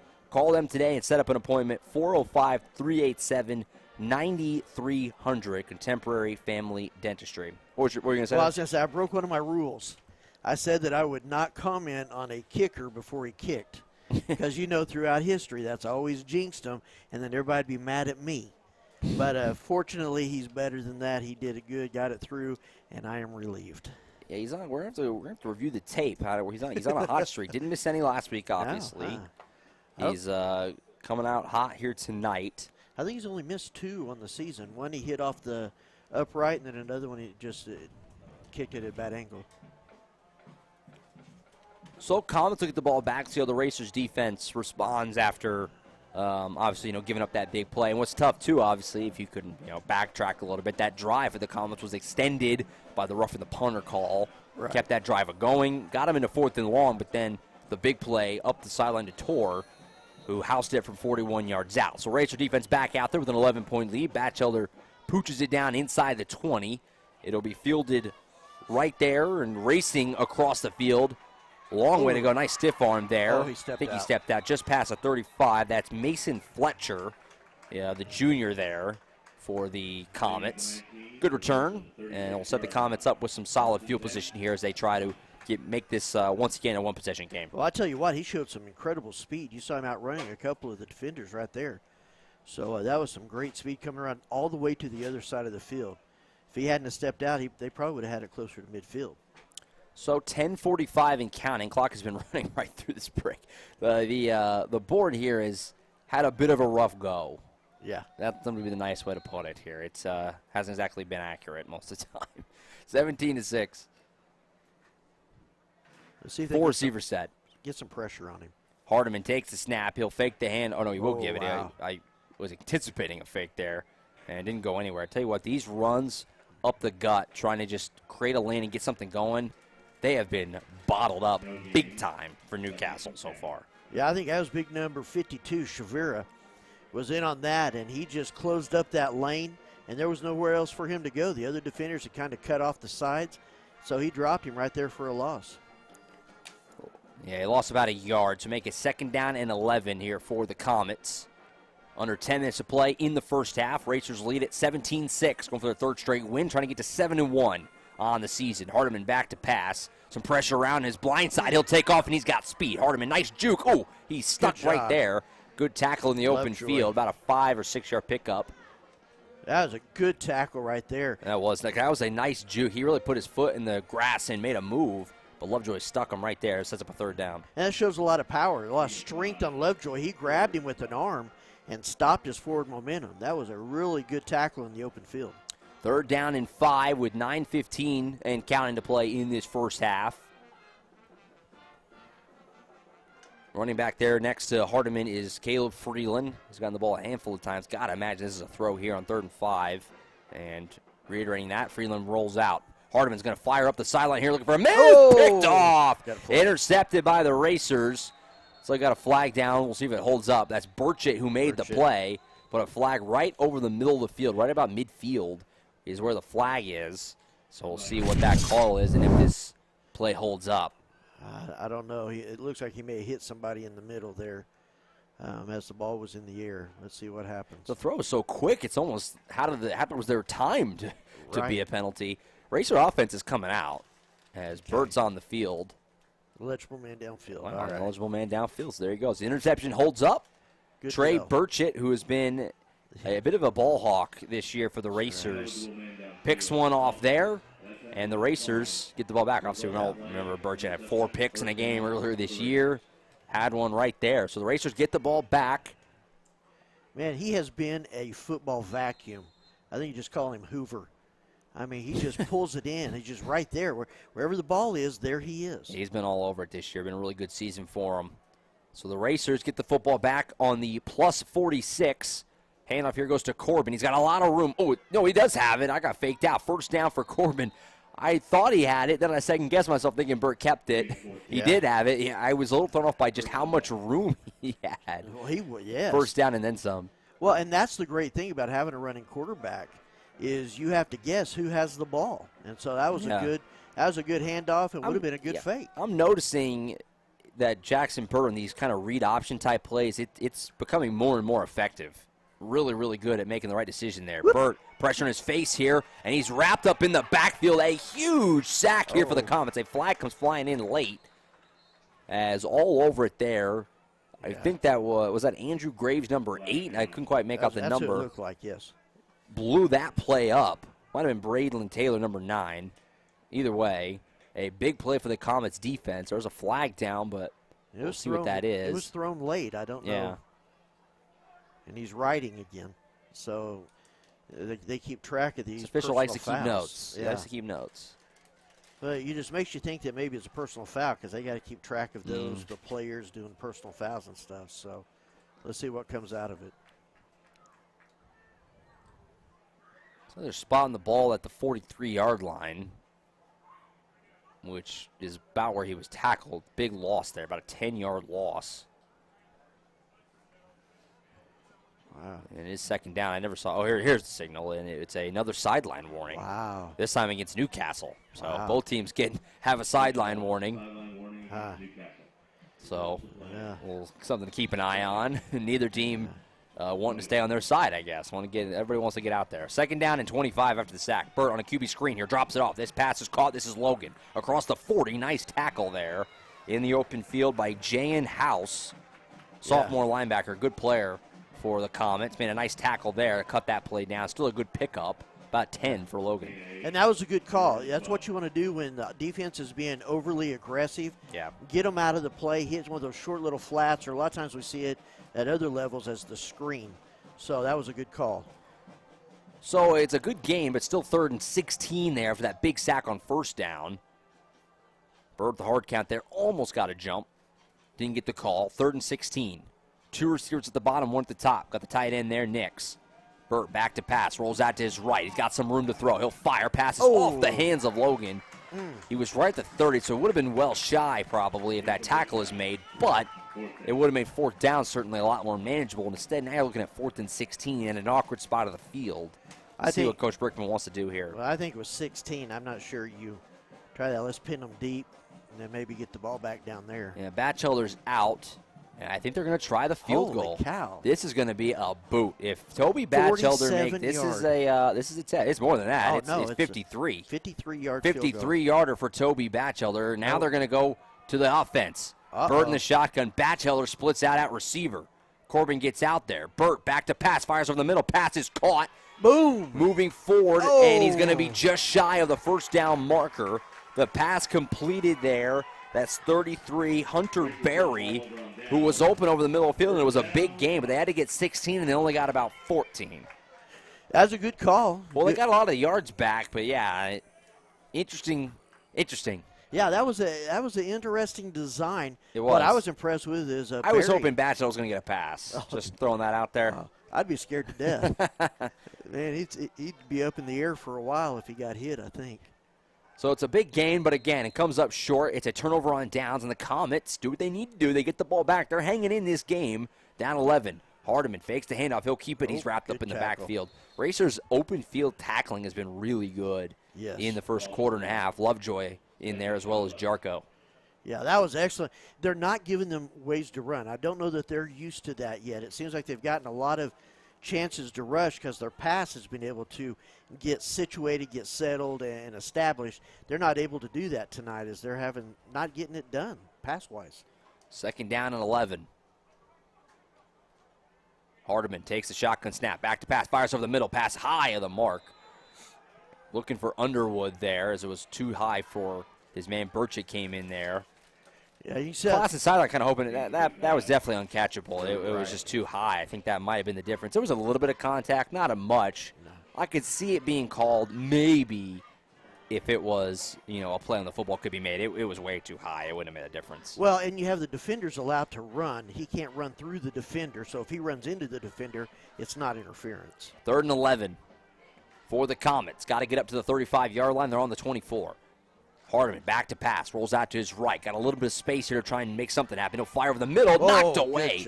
Diving play by Burchett. Ball hawk strikes again. Almost had himself another interception. Come on, Burchett, catch that. I know, you're not picking it off. SMH. Knocked Great away. Play. Great play. PBU for Burchett. Yes. Stops him on 3rd down, and the Racers should get the football back after a Classen punt. Let's see if they can do this. I think they're going to slow down their pursuit of the punt. Let's see if it gives 15's Jarko. Let's see if Shanuel. Let's see if it gives Shanuel a chance. So Underwood will boot it. Solid punt. Got some good loft. It'll be fielded by Shanuel right at the 40. Splits a couple of defenders. Makes one guy miss across midfield. And he's down at the 40-yard line. Nicely done there by Jackson Shanuel. Really good return man for the Racers this year. That's another nice one there. Get some good field position up to the 40, which is where this drive will start. Yeah, and that's where the last drive started, or was right in that area. And so hopefully they can keep it going forward this time. They're getting some penetration up front. I wonder if they've changed from their 3-4 to maybe a 4-3 or 4-4. They're getting some people back there on Burt, so we'll see if they make some adjustments to that. So, 1st and 10, they gave him the 39-yard line. 6:18 to play in this first half. Racers trying to get their lead back up to 3 possessions. Shouldn't say back up to, for the first time up to 3 possessions. Right. 1st and down and 10 at 39. Burt in the shotgun. He'll take it. Handoff goes to Bolser. Bounce outside, makes one guy miss. Trying to get it around the corner, and he does. Got the sideline, and it's a first down for Bolser. Boy, it didn't look like there was much there. And there is going to be a flag here that might wipe this out. Right there in Holdville. Yeah. And it is exactly that, a hold against the Racers that'll back this up. You know, you're seeing, I mean, the first 2 drives for Newcastle, I mean, the first one, I guess, was after the fumble. Right. But the first real drive, I mean, right down the field. But since then, Comets have buckled down. They forced a field goal, got to stop. You've seen that class in defense get a little bit of confidence. You can kind of tell the body language. They're clapping after plays. They're feeling like, okay, we can hang in this defensively. Well, and you're seeing Marinko making some adjustments during the game here in the first half. You're seeing him changing some things up a little bit. It looks like he's going to his cheetahs, things like that. So now it's Newcastle's time to make some adjustments. 1st and 20 after the penalty. Almost got a jump there. Don't think you guys quite crossed the line of scrimmage. They got close, but I think they stopped themselves. 1st down and 20. Right at midfield. Burt faked the handoff. He'll fire out in the flat pass caught by Logan. Makes one guy miss. Got a blocker in front of them there. Dancing around, and Logan ends up getting about 8 yards out of it. Nicely done there by Logan. Good blocking on the outside, too. I think that was Bobby Burrell, maybe, number 35, right in front of him. Yeah, and Bobby's doing a great job this year. He's slowly coming on. We didn't see a lot of him first of the year. Now we're starting to see more and more of him as he's one of the bigger players out there. As you can see him there next to number 4 there. So great blocking. That's something we've said all year. The receivers stay on their blocks until the whistle's blown. 9-yard pickup on 1st down, sets up 2nd down and 11. 5:30 to play in the first half at Moses Miller Stadium. Burt takes a shotgun snap, back to pass. Looking around, had some time. He'll roll out here. Going to let it fly down the field. Alex Logan's all alone, and he missed him. Just a little bit behind him. Logan couldn't quite adjust. Boy, Logan had nobody within 20 yards of him. I mean, he's standing in the end zone, so obviously it would have been a touchdown, but he was all alone down there, and Burt just missed him. Oh, you know Burt would love to have that one back. Just have it back. They forgot about him. I think they were expecting. That's where you see Burt's legs. It's really. hard. Yeah, it's hard to do it in the moment, but that was one of those right. ones where all you got to do is just loft it out there. And the truth is, if he'd have gone back and covered, then Burt probably would have run for a 1st down. Yeah. So 3rd and 11 after that just missed. Would have been a 41-yard touchdown to match the one from Classen earlier. Said it's 3rd down. Little mid-screen here to Heskew, and it's incomplete.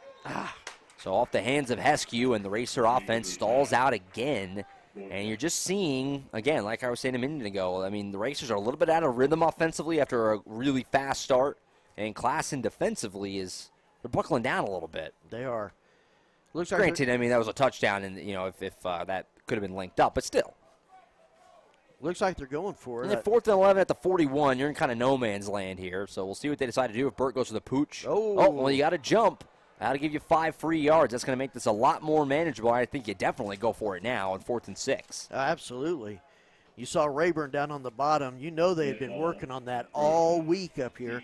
So when he saw it go off sides, you just see the frustration in him right there. So 4th and 6 after the penalty up to the 36-yard line.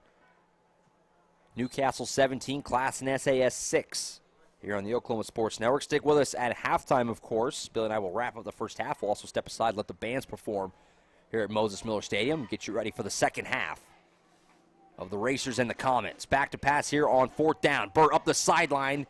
Incomplete. That was Brady Rice, who was right there. Couldn't tell to just go off the hands. Incomplete, though. And it's going to be a turnover on downs again. Comets step up. Almost looked like he lost it in the lights. Sometimes those passes will get at the same angle as the lights. Kind of fooled me. I was looking at Heskew racing up the sideline. I looked down right as the throw was coming to Rice. Yeah, it just didn't link up. Incomplete. Yeah, it just looked like he lost it there. I'm hoping coaches are talking to Burt over on the sideline. Looks like there's some things they just need to adjust a little bit, kind of tighten up some. Well, the Comets, again, have the ball down 11. And the Racers do get the ball throughout the second half. Doesn't feel like it because that turnover happened so quick. But Newcastle will get the ball throughout the second half. So Racers got to find a way to get a stop here, try to take as much momentum as you can in the locker room after what's been a pretty productive second quarter for the Comets. Hardiman, pressure in his face, and he got absolutely buried. Man. Carl Young laid the boom there. It'll be incomplete.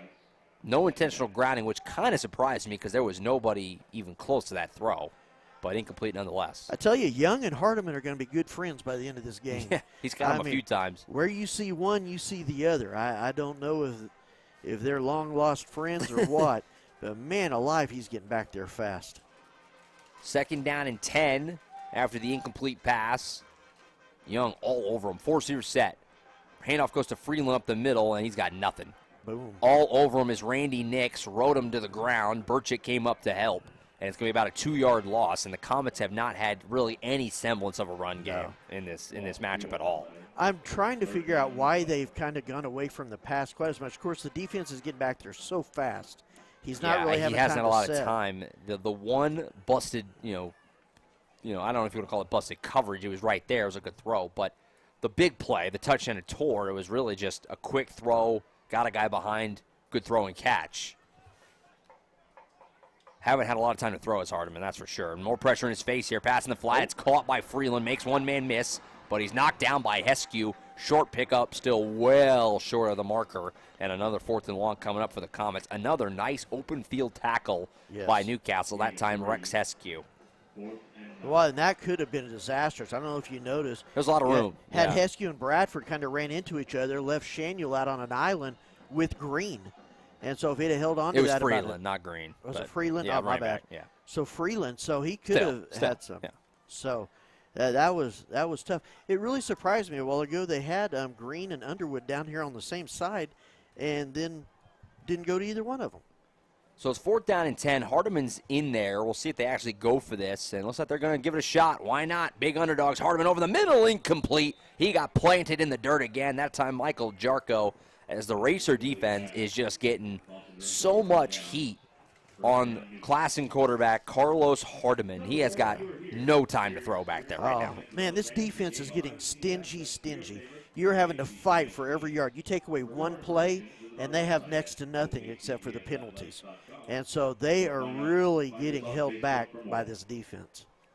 So Racer defense steps up. You have yourself good field position again at the 36-yard line. There's a lot of game left, but it feels like the Racers have been teetering on trying to really run away like this entire quarter, but they haven't quite been able to do it. Another opportunity here, though. 1st and 10 at the 36. Pitch goes to Bradford. A lot of room again. Stumbling his way inside the 30 and down just shy of the 25. He's right at the sticks. Maybe just a hair shy of the first down. Looks like they may be moving the chains. They are. First down for Newcastle. I think if he hadn't stumbled somewhere in there around the 33, 32-yard line, he'd still be running. So that was a good run. And, again, just him being that just small like that right now. Just gets him behind the line. You can't find him. So it's a 1st and 10 up to the 26-yard line for Newcastle. Under 3 minutes to play in the first half. Plenty of time to try to get some more points. Burt on the QB keeper after the fake. He's wrapped up, keeps the legs turning to get about 3 yards out of it. He'll take that, considering a couple of black jerseys were right in his face. One of them being Carlos Williams, number 12, the big linebacker for the Comets. Yeah, and he's a good defensive player. I think the defense did a good job right there in not showing their hand too soon. That was a run option. And you saw right there where Burt wasn't sure whether they handed off or not, so he kept it and just tried to get as much as he could. Give him a 3-yard gain on the board, 2nd down and 7, under 2:20 to go. Again, you're in no hurry right now for Newcastle. You want to milk that clock, try to get some points right before the halftime buzzer sounds, and then you get the ball start the third quarter. And we have whistles here and a timeout taken by Newcastle with 2:02, 2:01, 2 minutes. Clock still moving through this timeout. And now it stops at 1:57. About 6 seconds went off they shouldn't have. Time on the field. We'll go ahead and take it with them. $1:57 to play in the first half. Racers in control and on the move. We come from different backgrounds with diverse interests and unique learning styles. Finding classes that fit your individual needs isn't a challenge at Cameron University. A small campus and dedicated faculty ensures there's always someone close by to guide you on your journey. Your success is our success. Your education is our mission. At Cameron University, you're not a number, you're part of the family. Coast Technology Group is your full IT managed service provider, utilizing simple, reliable technology for your home and business. Remote monitoring and management, network infrastructure, and cybersecurity, all with 24/7, 365-day live support. When you partner with CTG, you get the 150 years combined experience of our experts, helping your business grow while keeping your systems secure.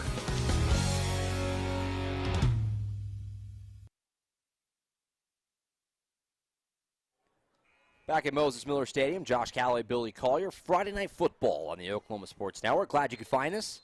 One of 9 games on OSN tonight. Racers got 2nd and 7 here, under 2 minutes to play in the first half. Throwing the flat here to Carson Bolser. He's got a lot of room. It's going to be a first down, knocked out of bounds inside the 15. Go ahead and cue the red zone sponsor, Heat and Air guy, as the Racers are knocking on the door here, trying to make this a 3-score game before halftime. And I think now you're starting to see Newcastle taking what they're giving them. I think they felt like they could do whatever they wanted there for a while. Then after the adjustments were made, kind of stifled that a little bit. Now you're seeing them come back with a little bit more of the bread and butter stuff.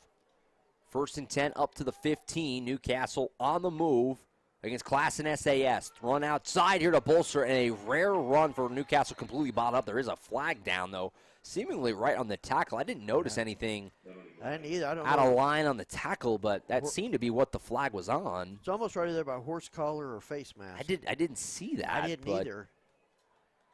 Let's see what the call is. The official on that side was certainly seemed to be looking directly at the tackle when he threw it. So we'll see what the signal is here. See if Newcastle catches a break. Hope it's not a sideline. And they're moving forward. Yeah. Oh, let's see. Maybe not. It is a face mask. It's a face mask penalty against the Comets. That's a tough one against Classen because you had two, 3 guys swarming to Bull, so you didn't need to grab the face mask there. So this is a first down for Newcastle. They're still at the 15. They didn't get any yards out of it. I don't really understand that. It's first down, though. Burt back to pass on the shotgun here. Fires underneath, and it's dropped. Man. That was Rice again. Had the misfire earlier. Kind of in the same area of the field. You can tell Rice is frustrated. He came out silent, took his helmet off right away. He's a good player. He does not like not playing well. He probably no one is harder on him than he is himself. I was going to tell you the reason it was just right there at the sticks is the face mask happened 5 yards behind the line. So when they marched off the 5 yards, it's right back to the line of scrimmage. So it was just replayed the down. Yeah, that's not how that's supposed to be enforced. 2nd down and 10 at the 15. Pitch outside to Bolser. He's got a running lane here right at the right side. Hot knife through butter inside the 5. And it's going to be 1st and goal for Newcastle right there. Well, I tell you what, that was a great run. You saw those holes open up right there. You saw Big Nix holding his block.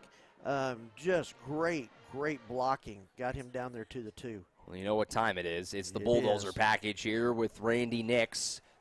And it's a fake here. QB sneak up the middle, and Burt scores it. Touchdown, Newcastle. I was ready for the direct snap to Nix. Burt came right under center. QB snuck it right in there. Touchdown, Racers. Wow, good 23-6. call.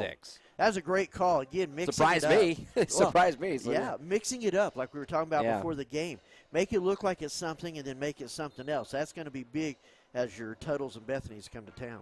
So a touchdown for Burt on the QB keeper. Makes it 23-6 Racers. And Toby Batchelder can boot this through to try and make it an 18-point game. Ooh. And he's still perfect on kicks. That one right down the middle. And with a minute 20 to play in the first half, it's 24-6 Newcastle right here on the Oklahoma Sports Network. When I'm flying, I put my helmet on, my visor down, my mask up. You don't know who I am. Whether I'm African American, Asian American, Hispanic, white, male or female. You just know I'm an American Airman kicking your butt.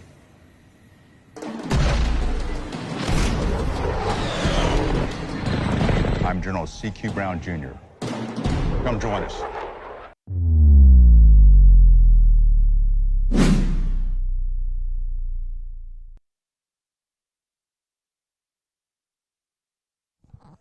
Back in Moses Miller Stadium, we got a $1:20 to play in the first half. Josh Calloway, Billy Collier. Newcastle leads Classen SAS 24-6. Racers just punched it in there with Jackson Burt on the QB keeper for the 3rd score of the night for the Racers. And I'll tell you what, everybody wearing a black jersey did not see that Burt touchdown coming. I don't think anybody. I didn't. I was ready for the direct snap to Nix. That's what Newcastle's done so well. That's what they did already once tonight on the first touchdown of the game. But, yeah, right there, Burt came right to the line, snuck it in. You'll take that. Racers score the touchdown, have an 18-point lead. So Batchelder kicks it away, trying to keep it away from Elijah Green, which he does successfully. It'll bounce. Whew, just does roll out of bounds. It almost worked out as a really long onside kick. Yeah. But it goes out of bounds. Comets will get up to the 35. Still have all their timeouts, to work with. Does Classen. So we'll see if they can try to make something before the end of this first half. Be sure to stick with us at halftime. Billy and I will give our thoughts on the first half. Look ahead to the second half. We'll let the bands perform here at Moses Miller Stadium.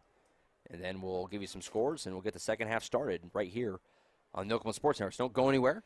Step aside. Use the bathroom if you have to, whatever. Come back. Check your phone. Let the watch the bands do their thing, and we'll get ready for the second half. First and 10, 35 for Carlos Hardiman and this Comets offense.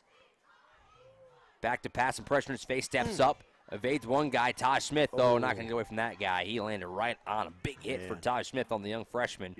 Does get about 4 yards out of it, though. But right now, with where the clock is, you kind of need big chunks if you're the Comets. Man, that was great vision, too, by Taj Smith. I mean, he was behind him. He's involved in a block and was able to see him and turn around and come back and just flatten him. Under a minute. Classen does not seem to be in much of a rush here at all. Wonder if that'll change if they get a first down. Newcastle gets the ball to start the third quarter, too. So you would have thought there'd be a little more pep in the step. Ooh. Down the field here, another big hit. It goes incomplete. And Hardiman right now has got no time to throw the ball. I mean, and he's just trying to get rid of it to somebody. But, I mean, he's getting popped every time, and he's kind of grimacing right now. He's taking some shots right now. I mean, it's not even – it's guys coming free a lot of the time. Right now, whatever Newcastle's doing, they're disguising their blitzers well because it's been free shots at Hardiman on a lot of these passes. Well, you can't help but think a 14, 15-year-old he's a freshman, guy down there, and then all you see are white jerseys, twice your size coming at you. Hardiman with a little bit of time. He'll fire over the middle. This is green, incomplete. Might have heard footsteps on that one. He kind of alligator-armed it. I heard incomplete, and it'll be fourth down coming up. Well defended there. Rice came over, and he was ready to lay the boom, but then good restraint to not after Green didn't make the catch. So it'll be fourth down with 33 seconds, I should say, to play in this first half. So tricky spot for the Comets now. I mean, you could try to punt it or just trust your defense can hold for 20 seconds. If you don't get it, we'll see what happens. Looks like they might go. Hardman is going to try it. Back to pass. Pressure in his face. Avoids one guy. Taj Smith's going to get there. Flip it out to Freeland. He's wrapped up and put down. Wow. Loss of a couple of yards. And with 25 seconds, the Racers get it back at the 36. Oh, and I wonder if they're now going to go for it. I mean, they have a short you got field. 2 timeouts in 25 seconds. You could at least get it close enough for Batchelder. That's for sure. Well, knowing Brickman's not going to just say, "Hey, hey Chris, go take a knee." No, I mean, he's going to say, "Let's go. We can get in that end zone." So here we go. First and 10 at the 36. 25 seconds to play in this first half. Newcastle's been given another opportunity, and they get the ball to start the third quarter, like we said. So Racers with a chance to really balloon their lead big time here if they can play their hands right. When you remember last week, this was about the same area, same kind of play that Bobby Burrell had some good stuff with. First and 10. Burt back to pass. Going to fire here wide open on the sideline. That's Heskew. Caught it and out of bounds. Stop the clock inside the 30. 21 seconds now to play in the first half. That was a good play. About an 8-yard pickup. Not much time went off. Got to like that. Good play. Smart play. You could tell there was almost like a thought for a second there. I can get more yards, but he quickly just got out of bounds. Smart play. Second and 2 up to the 28. 4-receiver set. Burt takes it. Back to pass. He'll fire out. This is Bolzer. He's got it pushing forward. Didn't quite get there, and he stayed in bounds. Racers are going to want to take a timeout here, and they do. With 15 seconds, it'll be a third down and about maybe a short one.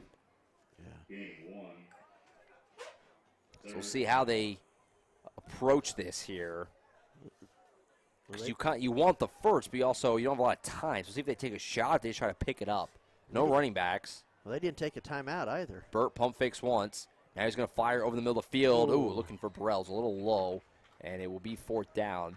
I think they just didn't update the board. I'm pretty sure they did take one. Can't go by the board. We got to learn that. Well, I didn't see the players go to their sides and talk or anything. I'm wondering if you may have stepped out over there before getting tackled in play. Yeah, maybe. Maybe. Didn't seem like it, but it is on that far side. It doesn't matter now. It's fourth and 2. 10 seconds. Fourth and 1, really. 10 seconds. So, yeah, you probably go for this. You try to pick it up, obviously, get as much as you can, and then probably kick if you don't score. 4th down, fake the handoff. Burt rolls out to pass. Got a little bit of space here. He's going to let it fly down the middle of the field. Incomplete. Looking for Alex Logan. And with 3 seconds, the Comets will get the football back for one last snap. Probably play it safe here and get to the locker room. We'll see, though. Yeah, I tell you what, you got Green on your side. I think I would just see if he can do something with it. I know you got interceptions over here, but half the offense is half the defense. So that may be a good play to go.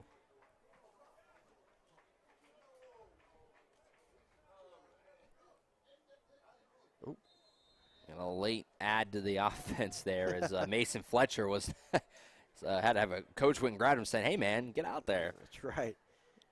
So 1st down, only 3 seconds. So barring a penalty, this will be our final play of the first half. Hardeman and Hills take a knee. Jarko came in clean. Good thing that wasn't a pass. Yeah. And that'll end the first half. So at the end of 24 minutes of football, it's Newcastle 24, Classen SAS 6. We'll take a timeout here. Billy and I will come back and wrap up the first half. Then we'll step aside and let the bands perform here at Moses Miller Stadium and get ready for the third quarter of action. Racers 24, Comets 6 at the end of 2 quarters. Halftime next up right here on the Oklahoma Sports Network. Team up with Pioneer iVideo and start streaming the most popular TV shows and movies from your favorite devices today. Download the iVideo app and start watching anywhere in your home using Pioneer Internet. Each package includes free high-definition and cloud DVR features like video on demand, Restart TV, and Replay TV, just in case you forget to record a program. Visit gopioneer.com for more details and compatible devices. Some restrictions apply. When it comes to your home, you need someone that you can trust to keep it safe and protected for you and your family. Vesta Foundation Solutions is your local, family-owned company that has helped many homeowners fix and protect their homes. Our engineered solutions can take care of all of your foundation repair, basement waterproofing, concrete leveling, and dirt crawl space repair needs. We take pride in getting the job done right, and you'll always be protected with up to a 75-year warranty. Contact us today for a free estimate. We fight the battles no one hears about. We drop into the middle of firefights to rescue others. And act as one-man air traffic control towers. We're the ones who go before all others.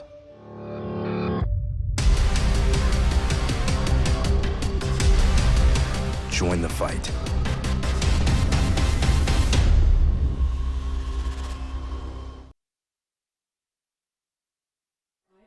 All right, back here at Moses Miller Stadium,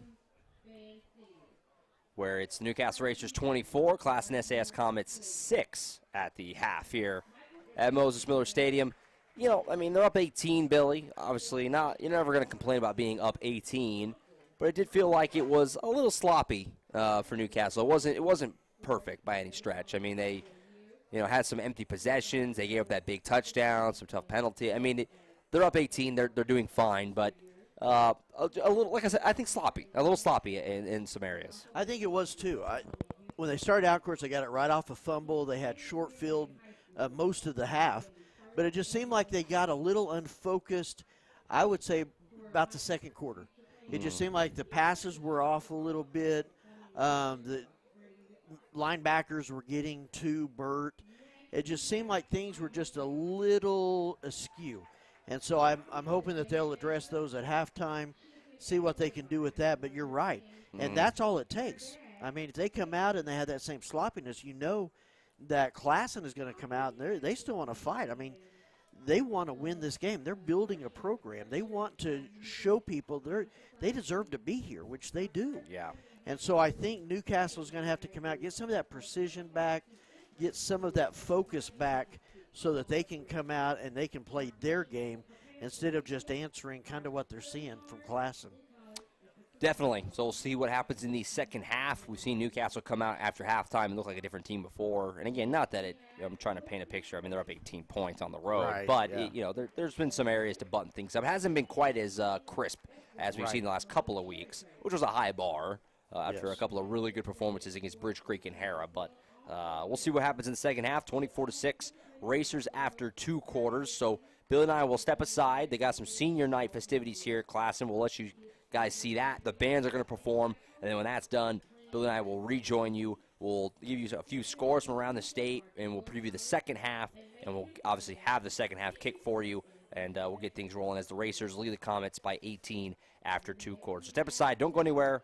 Band performances, all that good stuff right here. We'll keep the stream live, and we'll be back with you in about 15 or 20 minutes or so.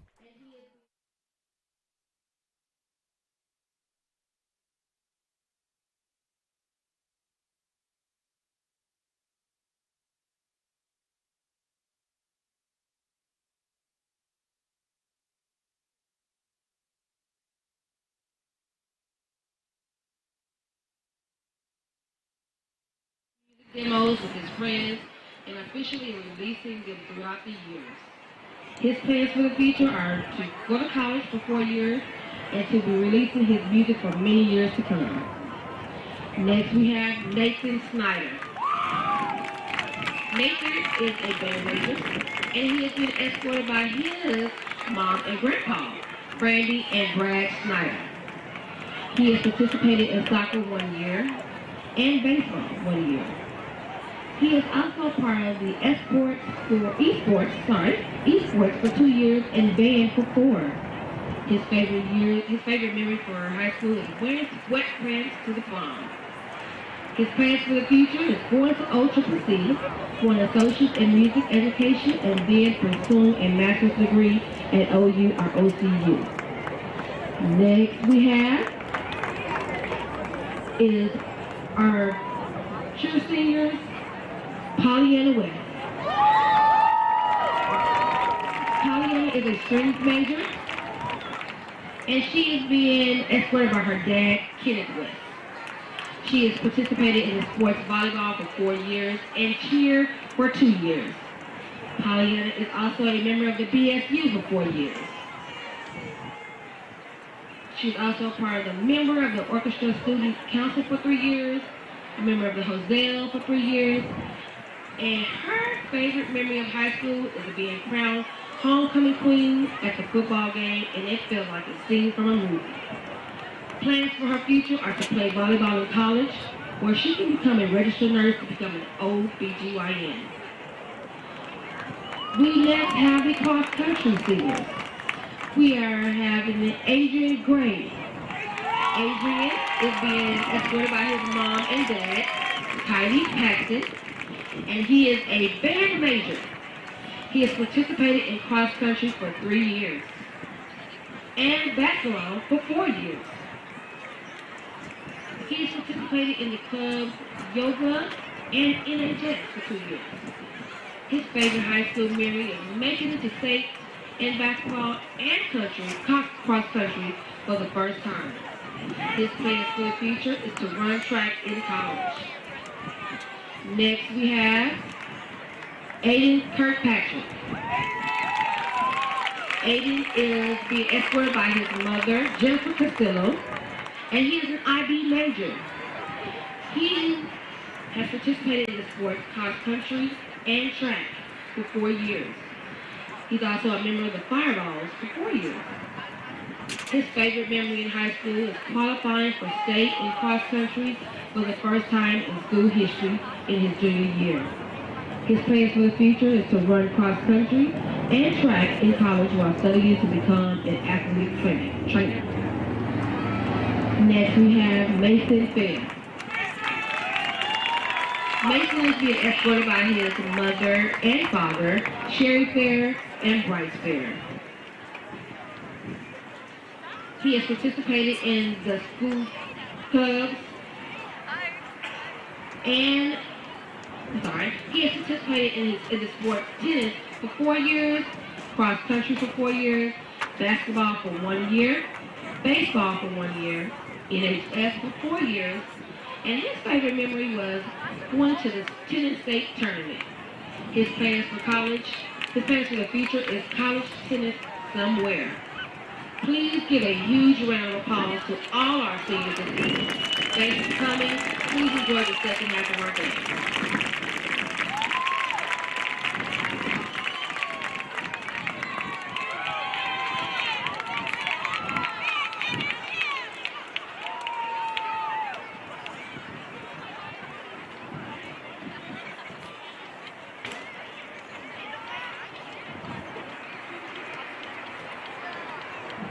Thanks for your halftime entertainment. Please welcome to the field Classen SAS at Northeast Marching Band.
Team up with Pioneer iVideo and start streaming the most popular TV shows and movies from your favorite devices today.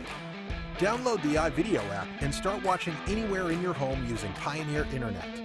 Each package includes free high-definition and cloud DVR features like video on demand, Restart TV, and Replay TV, just in case you forget to record a program. Visit gopioneer.com for more details and compatible devices. Some restrictions apply. When it comes to your home, you need someone that you can trust to keep it safe and protected for you and your family. Vesta Foundation Solutions is your local, family-owned company that has helped many homeowners fix and protect their homes. Our engineered solutions can take care of all of your foundation repair, basement waterproofing, concrete leveling, and dirt crawl space repair needs. We take pride in getting the job done right, and you'll always be protected with up to a 75-year warranty. Contact us today for a free estimate.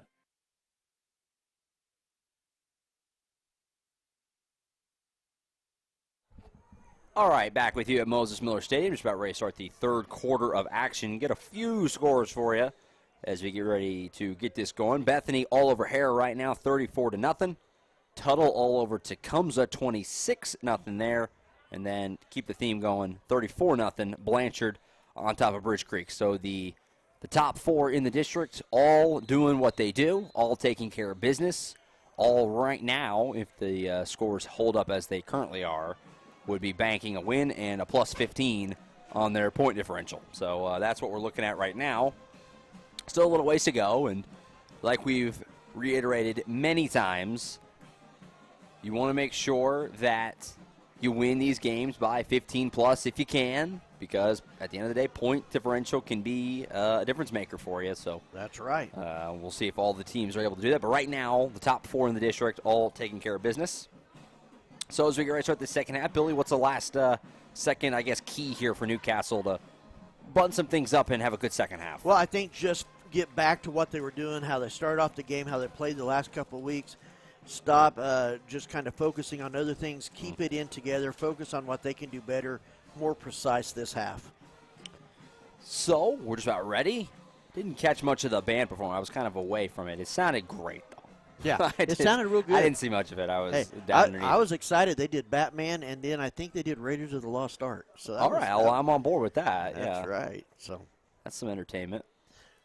So we're ready to start this third quarter of action. More confusion here as we ready to start the kick for the third quarter. It's been a strange night at Moses Miller Stadium. Well, there's been some odd things. There are, and what's wild, you can't see it on the screen right now, but they got one guy holding both flags again. Oh, they got a Newcastle guy helping with the flags now. I think you're right. I think we literally started the second half with the exact same issue. I think we were short a chain gang guy again. Wow. How does that happen? I don't know. I really don't. Who is usually responsible for the chain gang? Because it's not refs. It's not officials doing it. Well, so who's is it? I know usually in-house. Yes, usually. I know that Tuttle and Newcastle kind of have their guys that do it. They have some people that kick do goes it. out of bounds. And so they got the same people that do it every week. And I think Newcastle has the same way. So you wonder if there's some miscommunication with the fact that this is obviously for Classen. This is not their home stadium. I mean, they are operating this. This is their home game, and they have, they're responsible for, concessions and things like that. But you wonder if there's some opening for some miscommunication on things like, do we have 3 chain gang guys? Well, there's so many things when it's that not happen, your stadium. Yeah, so many things that happen behind the scenes that don't.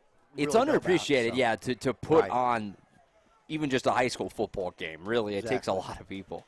So here we go. Start the second half. Racers have the ball first, up by 18. Looking for their third straight win. First play is a handoff to Bradford up the middle. Breaks that tackle, pushing forward. And he's going to be really close to the first down marker. In fact, I think he got it. It's a first down. I'll tell you what, T.J. Bradford, he's like automatic first down tonight. Just about every time he touches it, goes for 10+, and they're going quick here. First down, just past the 35.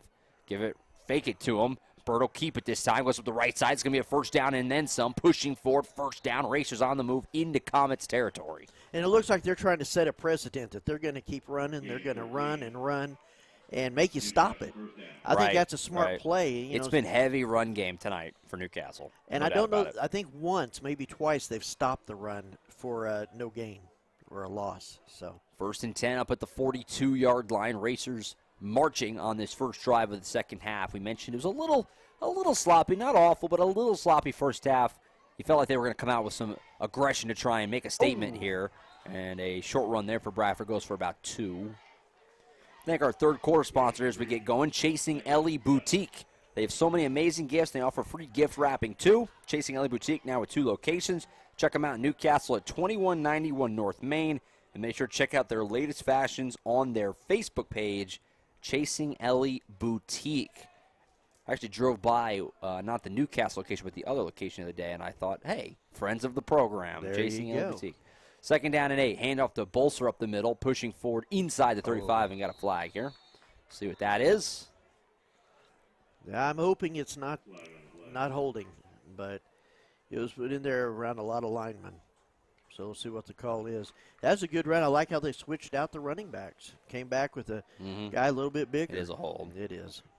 So that'll wipe out the run from Bolser and put him into a 2nd down and long situation.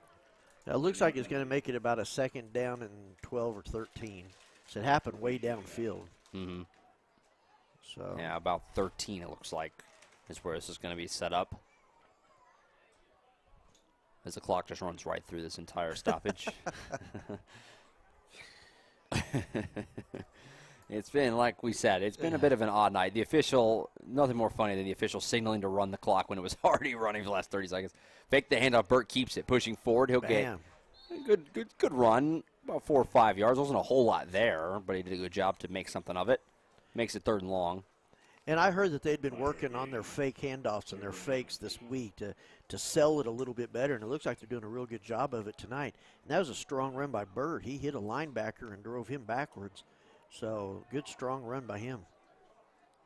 3rd down and 8 for Newcastle here. 2 at the bottom, 1 at the top. Try to pick this up, keep the chains moving. I've had a couple drives when Newcastle was really going for, kind of a kill shot that have stalled out, trying to avoid that fate here on 3rd and 8. Burt, fake the handoff. He'll keep it. Got a lot of room here. Makes one guy miss. Cuts back across the 35. Upended, I think maybe a hair shy of the sticks. It's really close. I imagine they'll go for this if he didn't get it. And it looks like it is 4th down, but it's less than a yard. It looks like they're going to hurry up and line up and go, too. Got an injured player here down. It's been a pretty good night on that front. Hadn't been a lot of injuries, but an injured Comet is down there right at about the 37, right at the bottom of your screen there. To be a football fan and love the game of football, you've got to hate things like this. You got to hate when anybody. I think it's number 20, Isaac Graves, is the injured player. I think that's the number made out there, taking a look at his lower leg there. He tried to kind of hobble off the field and couldn't quite do it. So injured man down. We'll go ahead and step aside here while they attend to the injured player. 24-6 Racers, early 3rd on the Oklahoma Sports Network. We fight the battles no one hears about. We drop into the middle of firefights to rescue others. And act as one-man air traffic control towers. We're the ones who go before all others.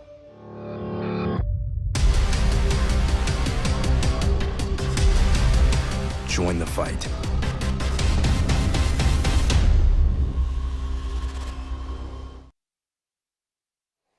All right, back here at Racer Stadium, that was number 20, Isaac Graves. He was able to walk off the field under his own power. A little bit of a hitch in his giddy-ups. Hopefully not too bad. Meanwhile, 4th down for the Racers. Burt Kuby sneaking. He's got it. 1st down, Newcastle up to the 30.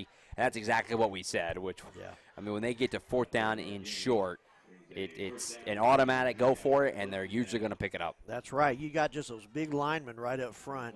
They're going to clear out a lot of space, and you got a big runner in Burt. It's going to take more than getting through the line to stop him. Burt splits out. It's going to be a direct snap here to Randy Nix, right about the 30-yard line. He'll take it up the middle, makes one guy miss. Running through some arm tackles here. They're wrapping him around the jersey. Might need a new one. It got stretched out pretty good on that play. Good hard run, though, from Nix. There wasn't a whole lot of space there, and he still got about 7 yards out of it. He was just slapping hands off of him. Like, man, That looked like a girl at a junior high dance, man, just getting them boys off of her. He's just slapping hands, trying to get her around. Is that a new one you're trying out? I guess, but he just grabbed the whole time, and he'd pull that hand off of him, pull that hand off of him. Second down and 3, just outside the red zone. Got to get to about the 19 to pick up a first down. This is a good drive start the second half here for Newcastle, trying to keep it going. Handoff, Bolster up the middle, a lot of room, running hard, breaking through arm tackle, spinning down, really close to the goal line, and he's in. Touchdown, Newcastle. Great run. That was incredible. So many defenders had a shot at him, just couldn't make it happen. What a touchdown run by Carson Bolster from 21 yards out. Man, he did. He just kept going. It started right on that first one. The handoff came, and he just stopped on a dime, cut back, and got it in through there and just spun and ran through people and made it all the way down. So the touchdown run for Bolster makes it 30-6, a good way to start the second half. Batchelder's extra point is true. He remains perfect from the last couple of weeks. His hot streak continues, and the Racers in command, leading Classen SAS 31-6, 7:53 to play in the third quarter right here on the Oklahoma. At CFD, our mission is to deliver quality dentistry by providing big practice benefits with a little practice feel. Since 2008, we've updated our look, technology, and have added new smiles to our tenured staff to better care for you right here at home. Convenience for you is one of our biggest goals, and we often provide same-day treatment to minimize your time off work. We are open Monday through Friday to serve you. Visit cfdok.com for details. We look forward to seeing you at our big little practice.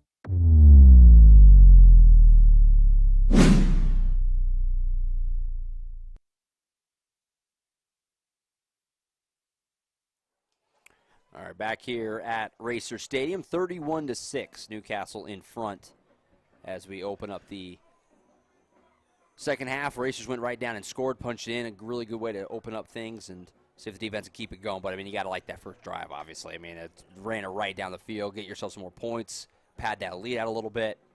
Good stuff. And there were no passes at all. No passes on that one. They just dared them to stop the run, and you're starting to see them get a little bit tired. I think it's a challenge when you have so many guys who play both ways. And obviously, every team at 4A does.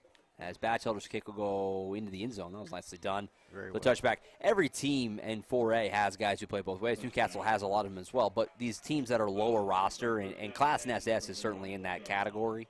Not a lot of players just on their team. You can just look at their sideline and recognize that. Yeah. It's really hard on them because it's like every guy. It's all 11, and you don't rotate as deep. So it's harder to get away with when they play a team like Newcastle, which has guys who play both ways, obviously, but it's not all 11, and you can rotate a little. You're deeper, and that starts to show up right about now. Well, and that's what I was going to say. There's almost twice as many players on Newcastle, so they can go to that second level when people need a rest, and just don't see that for Classen too much. So first down for the Comets. They're trying to make something happen. Pass down the sideline here. Picked off Jackson Shanuel. Second of the night for the Racers. First for Shanuel. He takes it down to about the 21-yard line. That throw there from Hardiman just kind of floated on him, trying to get it to Elijah Green. Shanuel read it just like he does those punts. Pulled it in, and the Racers are in business. Well, and that almost was a fake out by Shanuel. He was in the center of the field. It looked like for the first time they weren't double-teaming Green, but his close in on that, and that was just one of those tap passes where it just kind of floats out there like you said. And so he was able to close up on it and catch it right at the spot that Green would have had it. So good play. So the Racers get the turnover, and they're looking to cash it in into more points. First down just outside the red zone. Burt back to pass. Some pressure in his face. He'll roll out. He'll dump it off to Bolster. He's got it into the 20. Little stutter step there, and now at about the 15. Nicely done there. Making something out of nothing because Burt had some heat right in his face. Did a good job dumping it off. Good job by Bolster to catch that when his feet weren't quite set properly. Got some yards out of it. Well, and you saw the defense right there. They respect Burt's running capability. They had a full run at him to sack him, but they had to stop because they knew he could run and get it past him. Racers back into the heat and air guy red zone here.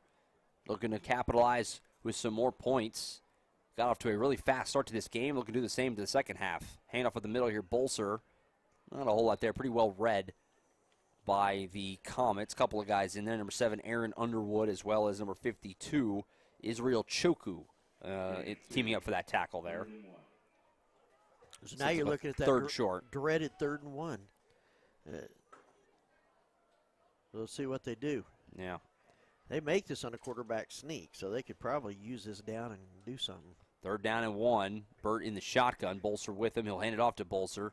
Wasn't a lot there, but he may still have had enough, and he did. That's a first down for the Racers. It was well read by the Comets, but too much space there. Now the clock is frozen. We had a lot of this is what we're making up for the all the times where it ran when it shouldn't have. We're going the other way. We're just going to have it stuck at 7:10. Well, the ref keeps telling him, let's get there. He goes. All right. There he goes. Well, it was good. It's been a rough night on the board here. Yeah. 1st and 10 at the 11. Under 7 minutes.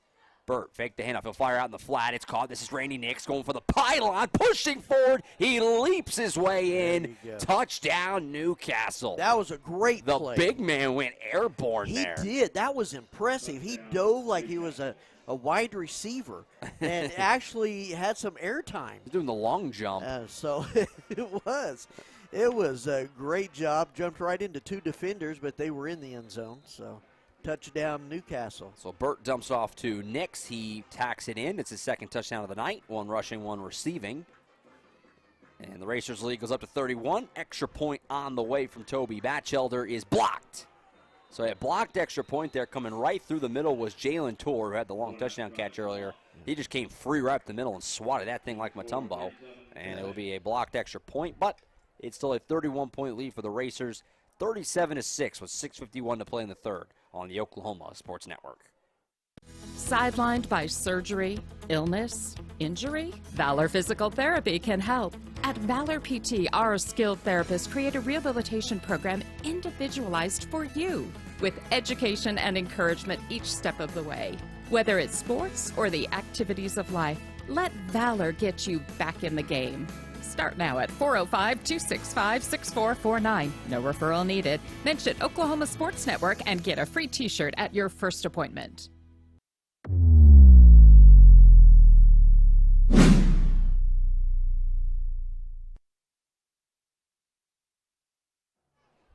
Back at Moses Miller Stadium, not Racer Stadium, like I apparently said last time we came back from break. I'm just used to it. We were there the last 2 weeks. We're there the next 2 weeks. I'm just thinking ahead.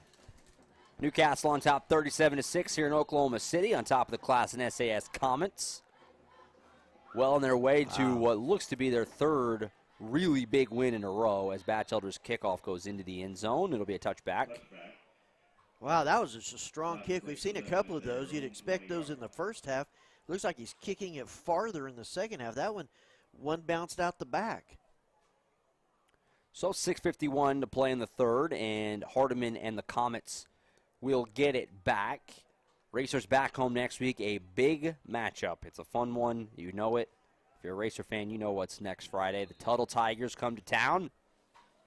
I'll have to tag out, but Eric Sharon will slide in for me and do the ball game, and we'll have it for you, of course, right here on the Oklahoma Sports Network. Bill and I will talk about that game in the postgame show. Wow. Meanwhile, another run that goes absolutely nowhere for the Comets as Jayon House got the carry there and was bottled up immediately for about a 5-yard loss.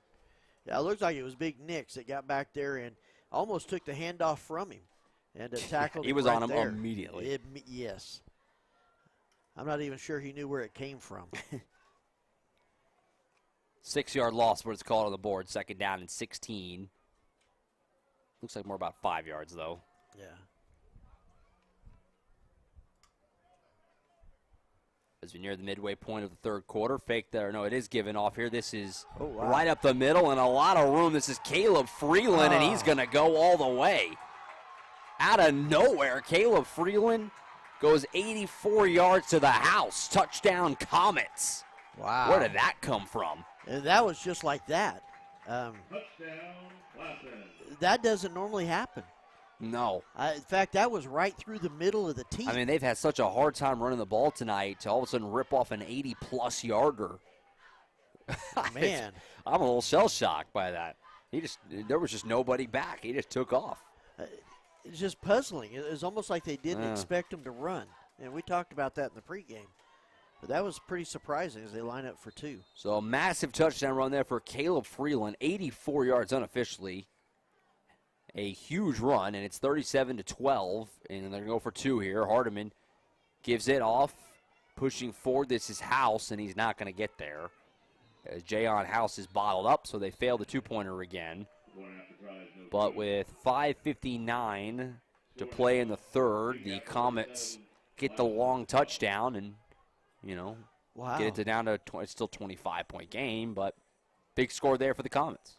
Yeah, if you think about it on downs, Newcastle has pretty well handled them every down, every play but two. It's just those two plays two have been big plays, huge and touchdowns. You got to obviously, big plays can beat you. I mean, a lot of times. So finding a way to avoid that. His House is a little slow getting back to his sideline there after that play. He got all the way outside the numbers, but then kind of stopped in his tracks right there. He's getting looked at. They'll try and see if they can get him off the field. Wonder if he's having some cramps or something. Yeah, maybe. I saw a couple of guys in the comments down here getting checked for that. They're getting assisted. Yeah. It's it is unusually. I mean, it's not blazing, but it's in the 70s. I mean, you're not expecting that in late October. Well, and I've seen a lot of the guys that are getting checked for cramps and stuff wearing those pants and stuff. You wonder if it's maybe, I don't know, something with it, maybe hot or maybe just real tight on the knee or something or the calves. But it seems like it's most of the guys that are wearing those leggings. So I don't know. After that long touchdown for Caleb Friedland, they don't get the two, and it's a 25-point game. Newcastle will get the football back. Again, I know I sound like a broken record. I know I do, but you want to make sure you win by 15. You don't want to get hairy and blow yourself some points there. Lovejoy catches what was a kind of a half onside, half squib. Yeah. It was kicked like an onside, but wasn't really with the intent of an onside. It was kicked kind of hard. Right. Racers get it back. I think it was intended to be an onside kick, but he did get some good contact a little too hard, yeah. Because that got out past midfield pretty easily. It went 15 yards before the kicking team went 5. So Newcastle gets it back. They're on the plus side of the 50, right at the 49-yard line, just past the midway point of this third quarter. Clock is running when it shouldn't be. Nothing new there. Officials literally has his hand up to not have the clock be running, and it's going. And there it goes. All right. Supposed to get out of here. First and 10. Handoff is faked. Bird will keep it up the right side. A lot of room there. Breaks a tackle, pushing forward inside the 40. That's another first down for Bird in the offense. And there you saw him with his pirouette. That was a nice spin right there. Kind of got up there in the mix, spun, got a couple more yards off that. That was a good run. First down inside the 40, down to the 38.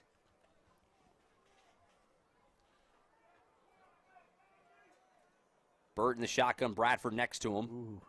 Almost got it. There was some flinching there. Yeah, they're getting awful close to that line. You could move, you just can't jump over. Burt fakes the handoff, he'll run up the middle, carrying a guy on his back, spinning forward, down inside the 25. Another first down for Newcastle. They're just showing this has to be the most runs of 10-plus yards in a game, at least this year. I mean, it's been a lot of 10-plus yard runs. Well, it's just impressive how that O-line is just moving them and pushing them, getting them out of the way. That time you saw a defensive lineman grab the jersey, but he couldn't keep hold of it. Yeah. Down to the 25-yard line, first and 10. Burt, handoff to Bradford, pushing forward, carrying a guy with him.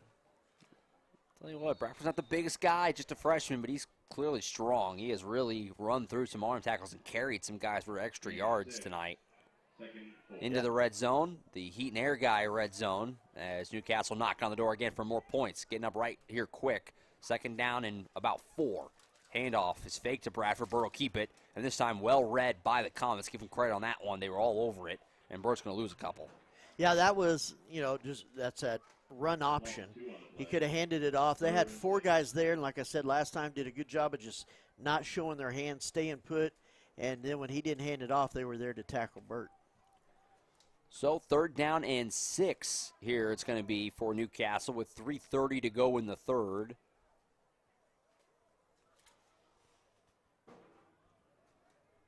Racers try to tack on some more points. 3 receiver set. Handoff is Bolster right up the middle. A lot of room. Bounce outside. Cuts back inside the 10. Carrying guys with him. Did he get there? He did. Yes. Touchdown Newcastle. 21-yarder. Second 21-yarder of the night for Bolser, and the first guy just never gets this kid down. He scores again, and it's 43-12 Newcastle. He was not going to be denied on that one. He was not going to go down. He was going to carry. He'd have carried half the team if he could have.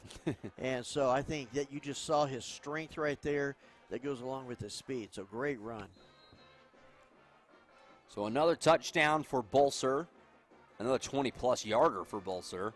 Another run of 10-plus. Batchelder boosts the extra point through, and with 3:07 to play in the third, it's Newcastle 44, Classen SAS 12 on the Oklahoma Sports Network.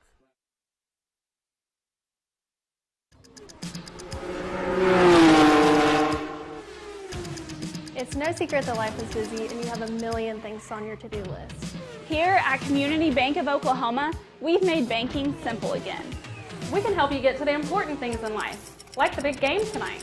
We do all the heavy lifting, so you don't have to. Race towards us at Community Bank of Oklahoma, because we wouldn't be a community without you.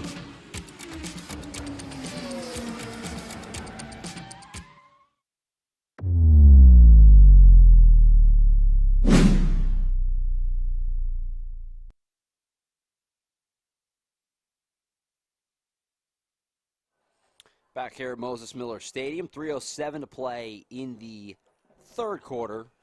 All Newcastle tonight, 44-12. Look to be well on their way to a third straight win and a 7th of the year. We're still 2 games to go. Been quite the year for Newcastle. Billy, we have, over the last couple of years, we have been spoiled with a lot of really good games. We haven't had a lot of those this year. Newcastle's been whipping on people, which is a good thing for Racer fans and the program. I'm happy for everybody, but from an entertainment perspective, we're lacking a little. Racers are kind of whipping up on opponents this year. Well, and as a fan, you love that. As that'll probably change the next couple of weeks. As broadcasters, it makes it difficult. You only have so many things you can say, and so no, we're happy for their success. Happy for how well they're doing. Defense doing great, and a young team still. But yeah, I think it's going to change. Starting next week and the week after, and then getting into the playoffs, probably going to be a little bit more excitement. I'm not even going to mention when the clock is running when it shouldn't be anymore, because you should just assume that it is. Snorers are to be running right now.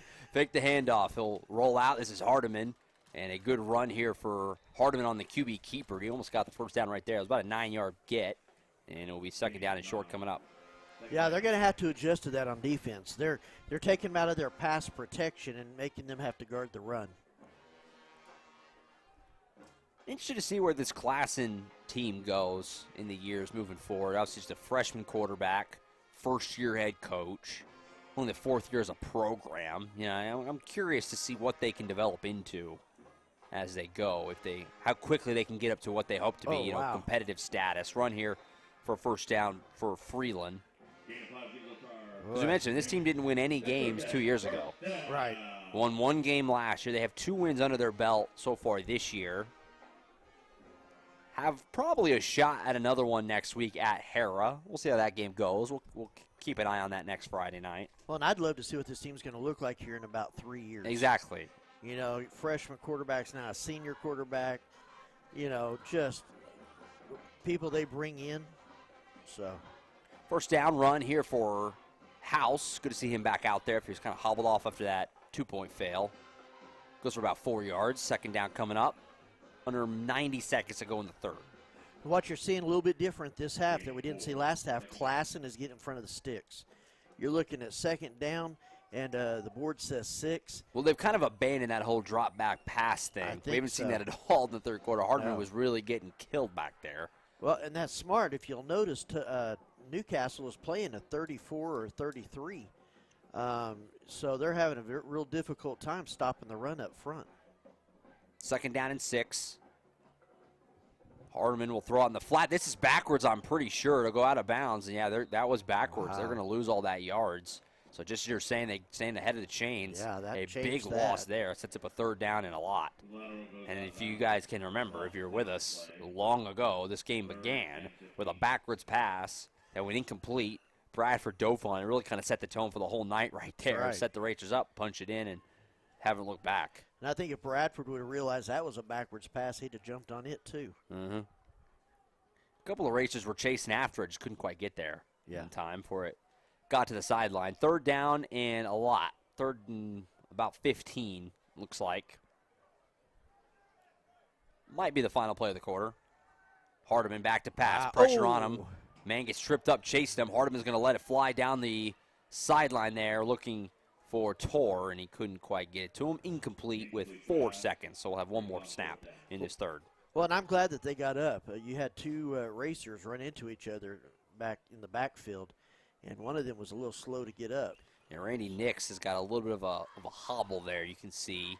Not leaving the field, but a little bit. You hope it's just a stinger type of situation. Not comfortable. Right. So this is 4th and 16. It looks like the Comets will go ahead and punt this. Jackson Shanuel back to do the honors on the return. Ooh, not a good punt. It went straight up and a little to the side. Didn't go far. It does take a class and bounce. And it will get down at the 46-yard line of the Comets. So that'll end the third quarter.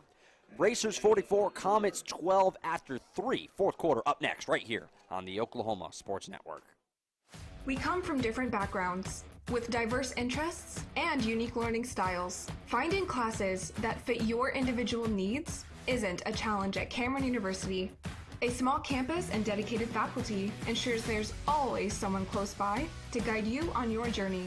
Your success is our success. Your education is our mission. At Cameron University, you're not a number, you're part of the family.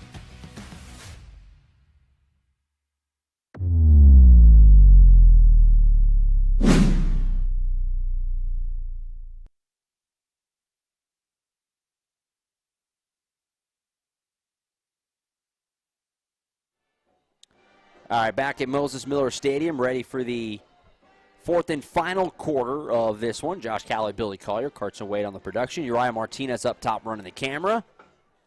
Racers in control, well on their way here, it appears, to a 7th win of the year, 3rd in a row. Will be 7-1 on the season, but a couple of doozies await. Jackson Shanuel in there at quarterback. Jackson Birthday probably done. Right up the middle, this is Corbin. A big run, breaking tackles, carrying guys. Wow. My goodness, Grady Corbin. Guy said, okay, you're going to give me a carry. I want it. Inside the 15. What a massive run through a lot of arm tackles there for Grady Corbin. Well, and I love this. Let's start the fourth quarter with our strong running back that will run into your face and carry people with you. Going quick here. Got whistles as Classen couldn't quite get a man off. They had to take a timeout because they couldn't get subbed in time there. And that's probably good because the ball ended up in Corbin's hand again, and he probably would have taken it to the house. So a quick sub there. Gives us a chance to thank our Red Zone sponsor again as the Racers have moved in. Of course, Heat and Air guy he made the right investment. The Heat and Air guy did. Because Newcastle has lived in the red zone, especially the last few weeks. It's hard for me to say that Tiffany and Boomer are geniuses, but as you can tell, as many times as you've seen that on the screen, it looks like a wise investment. I'm not. That's above my pay grade as far as what goes into the brokering the deals for these sponsorships, but money well spent, I feel like, because Newcastle's been in the red zone a whole heck of a lot. Well, just in the last 3 weeks alone, probably getting your money's back. Well, what's great is you just go there and say, what would you rather do? What would you like? Here's some things that we have. And they picked that. So it's a heck of a call. Good pick. And we already had most of the things spoken for. Right. So they really cashed in big time. First down for the Racers at the 14-yard line. Mentioned Jackson Shanuel, the quarterback in there. Backup quarterback, got Grady Corbin, usually about the third running back, getting some touches. Had a great first one. That one really had no shot. House was all over it. He loses about a yard or two. Nicely done there by the Comets defense. Yeah, they knew that was coming. I think it's time to do one of those delays or kind of go in the opposite direction because they're foaming at the mouth and just coming after them. So it'll be second down and long. He's behind the chains there.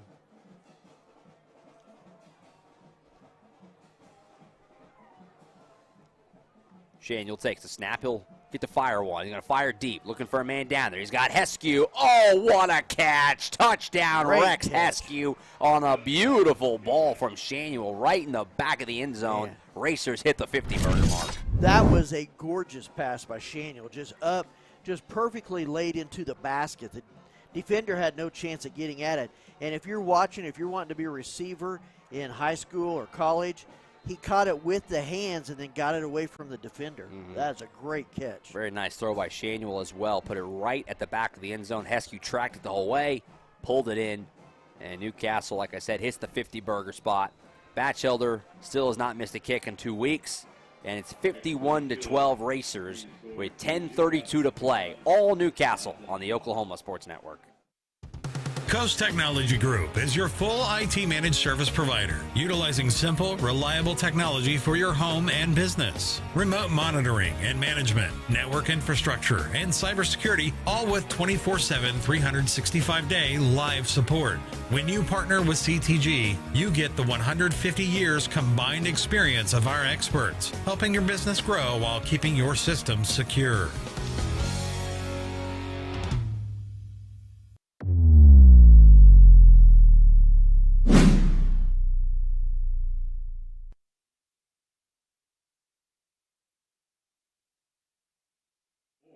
Back to Moses Miller Stadium, 10:32 to play.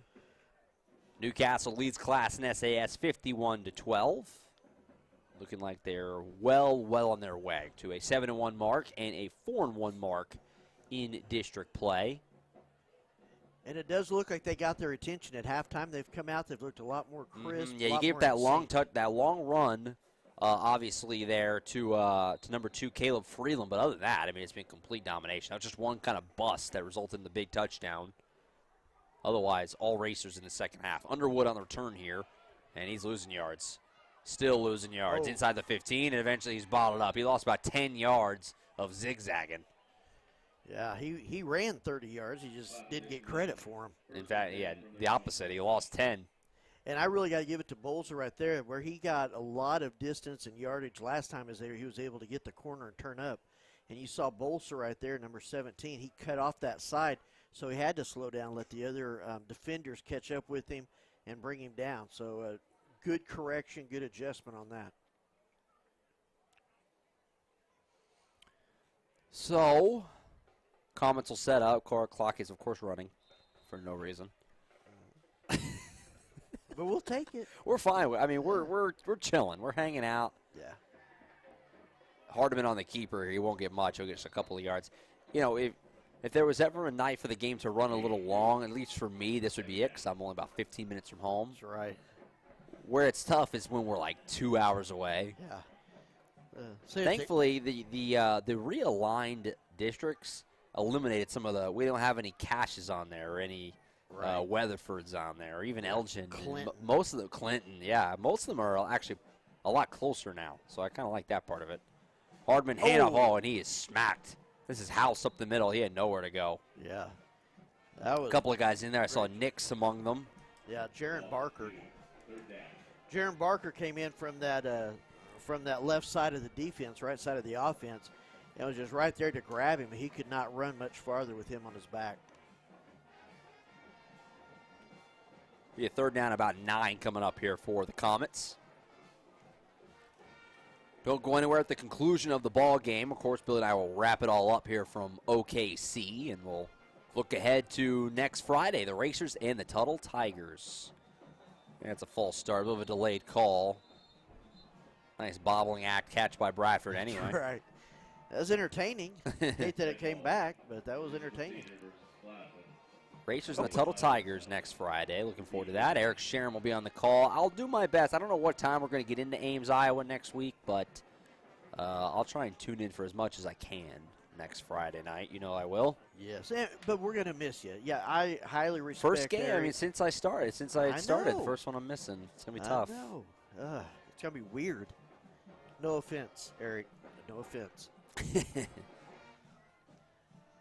And I messed up that last Eric will do a great job. Racer fans will be nice to hear that. Like I mentioned, Eric, OG of OSN. All of our bosses, signs our paychecks. Hardeman avoiding some tackle errors here, and he'll get back to about the original line of scrimmage or close to it. It'd be 4th down and long. But yeah, Racer fans will have a treat next week. Eric does a phenomenal job with Lawton MacArthur broadcasts. Like I said, all our bosses here signs our paychecks, so right. Get a chance to hear from the big man. The boss comes in next Friday. You're our favorite, Eric. We love you, Eric. He's double dipping too, because he's still doing his MacArthur game. It's just the night before on Thursday, so he's pulling double duty. So in all seriousness, shout out to him. I'm looking forward to doing it with him. It'll be the first time I've ever worked with him, and we have a lot of fun and talk and things. So I think it'll be great. But you know, Josh and I have just done it for 3 years now, so it's just kind of weird. It'll bounce down here on the punt. Shane doesn't have a shot at it. It'll roll past midfield and be down there. I don't think I've ever done, obviously Eric and I are both typically play-by-play guys, but I don't think I've done many shows with Eric. Season preview show and playoff preview shows, even some basketball stuff. But I don't know if we've ever actually done a game that I could recall. Right off, I don't think so. I can't think of one right offhand. So. Well, did you ever do Kohler? Yeah, I have before. Yeah, I have before. Yeah. Well, you just said I did for one Marlowe playoff game last year with Billy Palmer. Okay. Actually, I did color for him, and then I did play-by-play the rest of Marlowe's run last year. Shane will run up the middle here, and a good run across midfield. That's. For the Racers, that's big number 39, Jaron Jackson, senior running back, who usually in these kind of moments, he's had some opportunities this year because a few of these games have really gotten out of hand, especially as of late. He usually comes in running really hard, really got a lot of athleticism to him. The Racers have a lot of running backs. They're very deep. But it's not for lack of talent. Jaron Jackson's a fun guy to watch. Look at him go. 1st down and more here inside the 40. Well, we've talked about this before, but he has just that solid stature. I mean, you're trying to tackle somebody that is just muscle everywhere you grab. I mean, so that's pretty incredible. Back to you doing color. I'm trying to picture you doing color. You feel so natural when you do play-by-play. Yeah, I'm not a fan because I want to jump in and call it. So right. I'm sitting there, but. It's just different. It's a little different. Fake the handoff here. Shanuel. It looked like it might have been a broken play. I'm not sure. It looked odd. I'll say that. He lost a couple. Kind of went to hand it, and there was nobody there. All of a sudden, there was 3 black jerseys swarming. Right. It's not good to do a handoff, and you're the only one in white. So. 2nd and long coming up here. Racers inside the 40, trying to see if they can't put one more on the board for just why not, for giggles. Well, let these guys go at it. You know, they don't want to just fill time. They want to score. 2nd and 12. Jackson on the run here. Takes up the middle. Gets solid pick up there of about 5 or 6. Sets up a 3rd and medium. Got a man down here for the Comets. And it's number 60 for Classen SAS, which is Alex Snyder, a senior lineman. Hate to see that on, obviously, what is his senior night. I want to go out with an injury with 4:10 to go. So man down. We'll go ahead and step away while they attend to Snyder. 4:10 to go. Racers on top, 51-12 on the Oklahoma Sports Network. When I'm flying, I put my helmet on, my visor down, my mask up. You don't know who I am. Whether I'm African American, Asian American, Hispanic, white, male or female. You just know I'm an American Airman kicking your butt.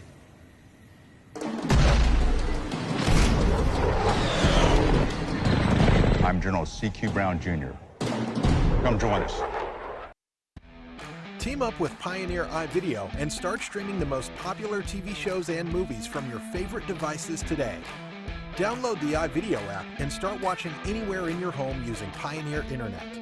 Each package includes free high-definition and cloud DVR features like video on demand, Restart TV, and Replay TV, just in case you forget to record a program. Visit gopioneer.com for more details and compatible devices. Some restrictions apply. When it comes to your home, you need someone that you can trust to keep it safe and protected for you and your family. Vesta Foundation Solutions is your local, family-owned company that has helped many homeowners fix and protect their homes. Our engineered solutions can take care of all of your foundation repair, basement waterproofing, concrete leveling, and dirt crawl space repair needs. We take pride in getting the job done right, and you'll always be protected with up to a 75-year warranty. Contact us today for a free estimate.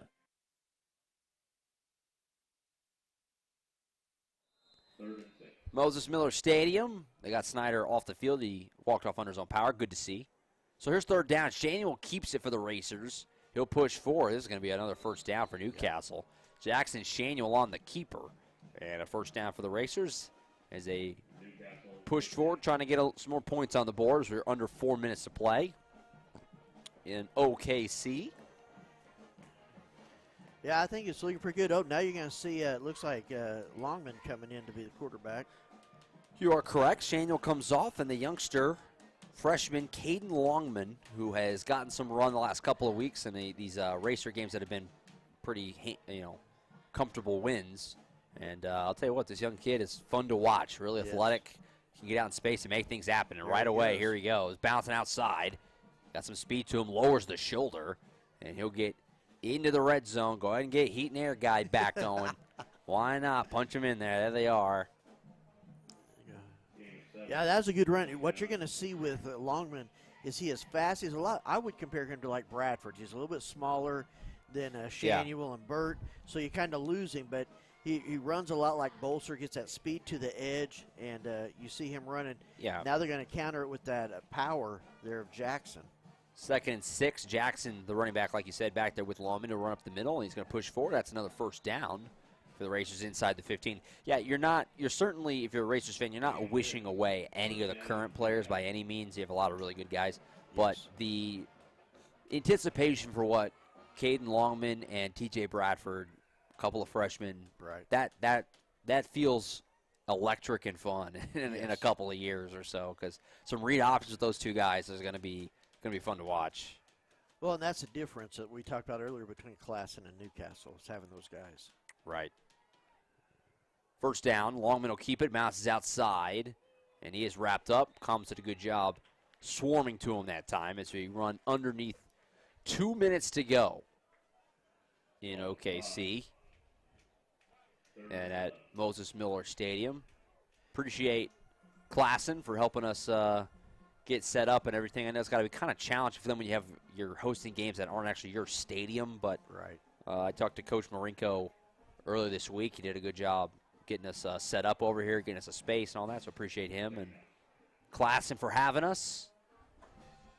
And I've been real impressed with his coaching tonight. I think he's done great making the adjustments that he's made, especially there in the first half. So I think he's going to be a good coach here for a while. 2nd 11, Longman will keep it. He'll bounce outside, makes one guy miss. He is slippery, and he ends up getting back up to about the 15. It's about a no gain, pretty much. Maybe a loss of half a yard at most. Right. Clock keeps moving. Racers not in any major rush as we're starting to wind down here. Again, don't go there at the conclusion of the ball game. Billy and I will wrap it up, and we'll give a quick little preview of what we're looking ahead to next week as the Racers host the Tuttle Tigers next Friday night at Racers Stadium.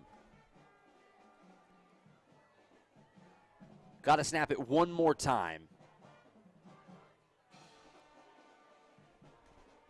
Longman comes underneath. I think he's just going to take a knee here and see exactly what he does. And that is it. Don't need to snap it again.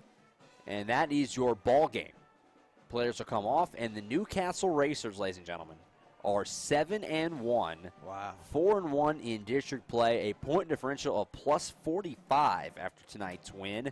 And everything is still out in front of this team. A couple of huge games await the next 2 weeks. Of course, starting with the Tuttle Tigers next Friday night at Racers Stadium. But it's been a really fun season. It's going to get more fun as only doozies from here. Tuttle, Bethany playoffs. So buckle up. It's going to be a lot of fun finish of the season.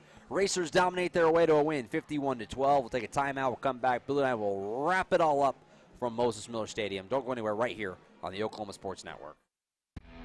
Team up with Pioneer iVideo and start streaming the most popular TV shows and movies from your favorite devices today.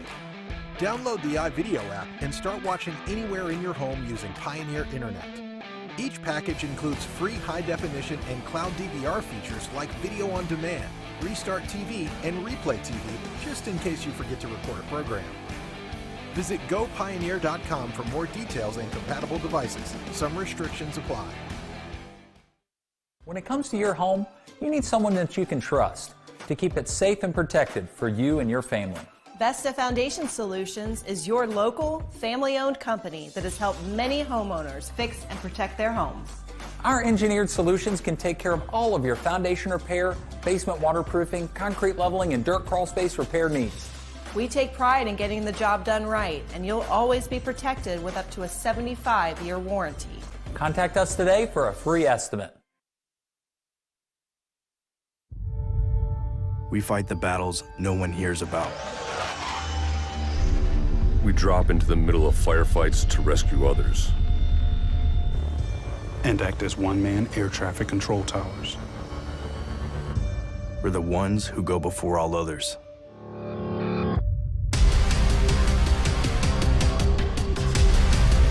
Join the fight.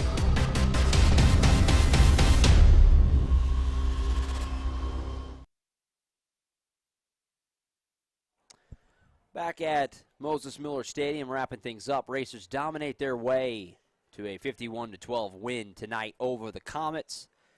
Yeah, I mean, Billy, I think it says what the Racers are right now, that it felt like they didn't play as clean of a game tonight as they did the last 2 weeks, and they still won the game by 39 points on the road. I mean, we're nitpicking at that point, obviously. They still did a lot to like, but you gave up 2 big touchdowns. You had some penalties. You had some drives that you didn't finish. Right. But, I mean, again, nitpicking, 51-12. You dominate for the 3rd straight week. Still overwhelmingly positive, but just a little sloppy in some areas. Well, and I think you're right. You had a few throws that were off. You had just some things that just weren't quite, like you said, just exact. And this is the last week to kind of get a freebie off of that. And so you really got to bring those in this week. We've talked about it all season long. We've got to improve those little incidental things. Yeah. You know, last week, the week before, tonight, didn't really cost you a whole lot. Next week, it'll cost you a whole lot. Week after that, it'll cost you a whole lot. And so just getting those things put together and those things worked on so that as they come into next week, they won't have these times, these kind of fuzzy times where they just kind of get just not real crisp, I guess is the best word for it. So next week is going to be the game to watch. It's going to be a fight. Absolutely. It's going to be fun. You got a player of the game tonight. It's kind of hard. Nick's had 2 touchdowns. Bolster had a couple as well. Burt played well. Caden Phillips obviously played well. I don't know. It's hard. It was really a group effort tonight. Everybody kind of – I was looking up my sheet here to try and assign one, as I typically do. Hard to say. A lot of guys did nice things in this game. I would probably just have to go with the low-hanging fruit, Burt. Burt had a real good game. He kind of managed it, directed it, kept it going. T.J. Bradford, too. I mean, he didn't score a touchdown tonight, I don't believe, but lots of big runs. And, I mean, maybe the play of the game should just be the offensive line. Yeah, that line. Because they ran the ball at will tonight. Yes. Some really spacious. Let's do that. Let's go offensive line. It's a collective effort tonight because it was dominant stuff. They ran the ball really well. So, looking ahead to next week, real quick before we get out of here. Tuttle Tigers. Pains me I can't do it, but I'm still looking forward to the game. Should be a lot of fun. Those games are always great. It's the biggest crowds, the anticipation of it. Even though you feel, and you correct me if I'm wrong, you would know better than me. In my couple of years doing this, it's all the Tri-City rivalry. Newcastle Tuttle feels different than even Newcastle Blanchard does. Like there's a little extra spice to Newcastle Tuttle. I'm excited for that game. That's going to be a great one for you guys. Oh, and we're gonna do great. Eric is going to be great. He's excited about it. He's somebody who understands that that's a big rivalry, and he's looking forward to it. I think one of the things that it seems like Tuttle and Newcastle have fought for a lot longer. And back in the day, when I say back in the day, 80s, 90s, Newcastle beat Tuttle, beat them handily, and let them know they beat them handily. So then when things kind of shifted and switched, Tuttle started beating Newcastle. Tuttle started letting Newcastle know that they beat them and beat them handily. And so it just kind of has made this natural rub. And these boys have played against each other for the last 10 years. And you know that when they get to this point, there's things that are said. And you're going to see guys, they're going to be going at it hard during the game. They're going to be hitting hard. They're going to be grabbing. They both want to win so bad. And then afterwards, you're going to see them go and shake hands. You're going to see them appreciate the game and the rivalry between them. But I think that's why you see Tuttle and Newcastle so much. Blanchard has been somebody that I would say within the last 10, 15 years has joined into that rivalry itself. But Tuttle and Newcastle go back a lot farther. Yeah, makes sense, and it should be a really fun game. It's a chance to learn more about just what Newcastle is. I mean, they've done a great job of taking advantage of the soft spot in their schedule, 3 blowout wins after that tough game against Blanchard where you were, disappointed, right? I mean, they hoped to go in there and try to make a statement against Blanchard, and they were in that game, only a 6-point game at halftime. Lions kind of pulled away late, so now you have another chance to kind of prove yourself, right. Next Friday as having taken that next step of being a legitimate contender and wanting to make a deep playoff run. So that's going to be a heck of a game next Friday. I'll definitely be watching you guys. Eric Sharon will fill in for me. It should be great. Looking forward to that. The Racers and the Tigers next Friday night at Racer Stadium. That's right. Finish it with a couple more home games. So that's it for us. This is another fun one, though. Oh, yeah. We're not going to complain. Racers wins are awesome, but this has been I'm excited for some competitive ball games here coming up soon because Racers have been dominating for a while. So looking forward to seeing what we see the next couple of weeks, that's for sure. And I think next week you'll see if these last 3 weeks have just been a fluke. Right. Or have they tuned themselves up and got them ready for the big games? Classen, another one. I mean, we read the scores earlier. I mean, Blanchard was 42-20. I'm not going to sit here and tell you that's a close game, but I mean that's close enough that you could talk yourself into a few things go our way. Maybe we could got it. 51-12. You're not doing that. Right. So, Newcastle took care of business again 3 weeks in a row where they had an inferior opponent and they took care of business. That's all you can ask for. So Racers take on the Tigers next Friday night. Big one. Pregame at 6:30 before 7 o'clock kick. Eric will have the call alongside Billy, and, of course, Carson, Wade, and Uriah will be back as well. So that's it for us. Thank you so much for watching, as always. We'll be back next Friday. Pregame 6:30, 7 o'clock kick at Racer Stadium for Newcastle and Tuttle. Should be a great one. So for Uriah Martinez up top running the camera and Carson Wade on production, of course, my partner Billy Collier, I'm Josh Calloway signing off for Moses Miller Stadium in Oklahoma City. We'll see you next week. Good night, everybody.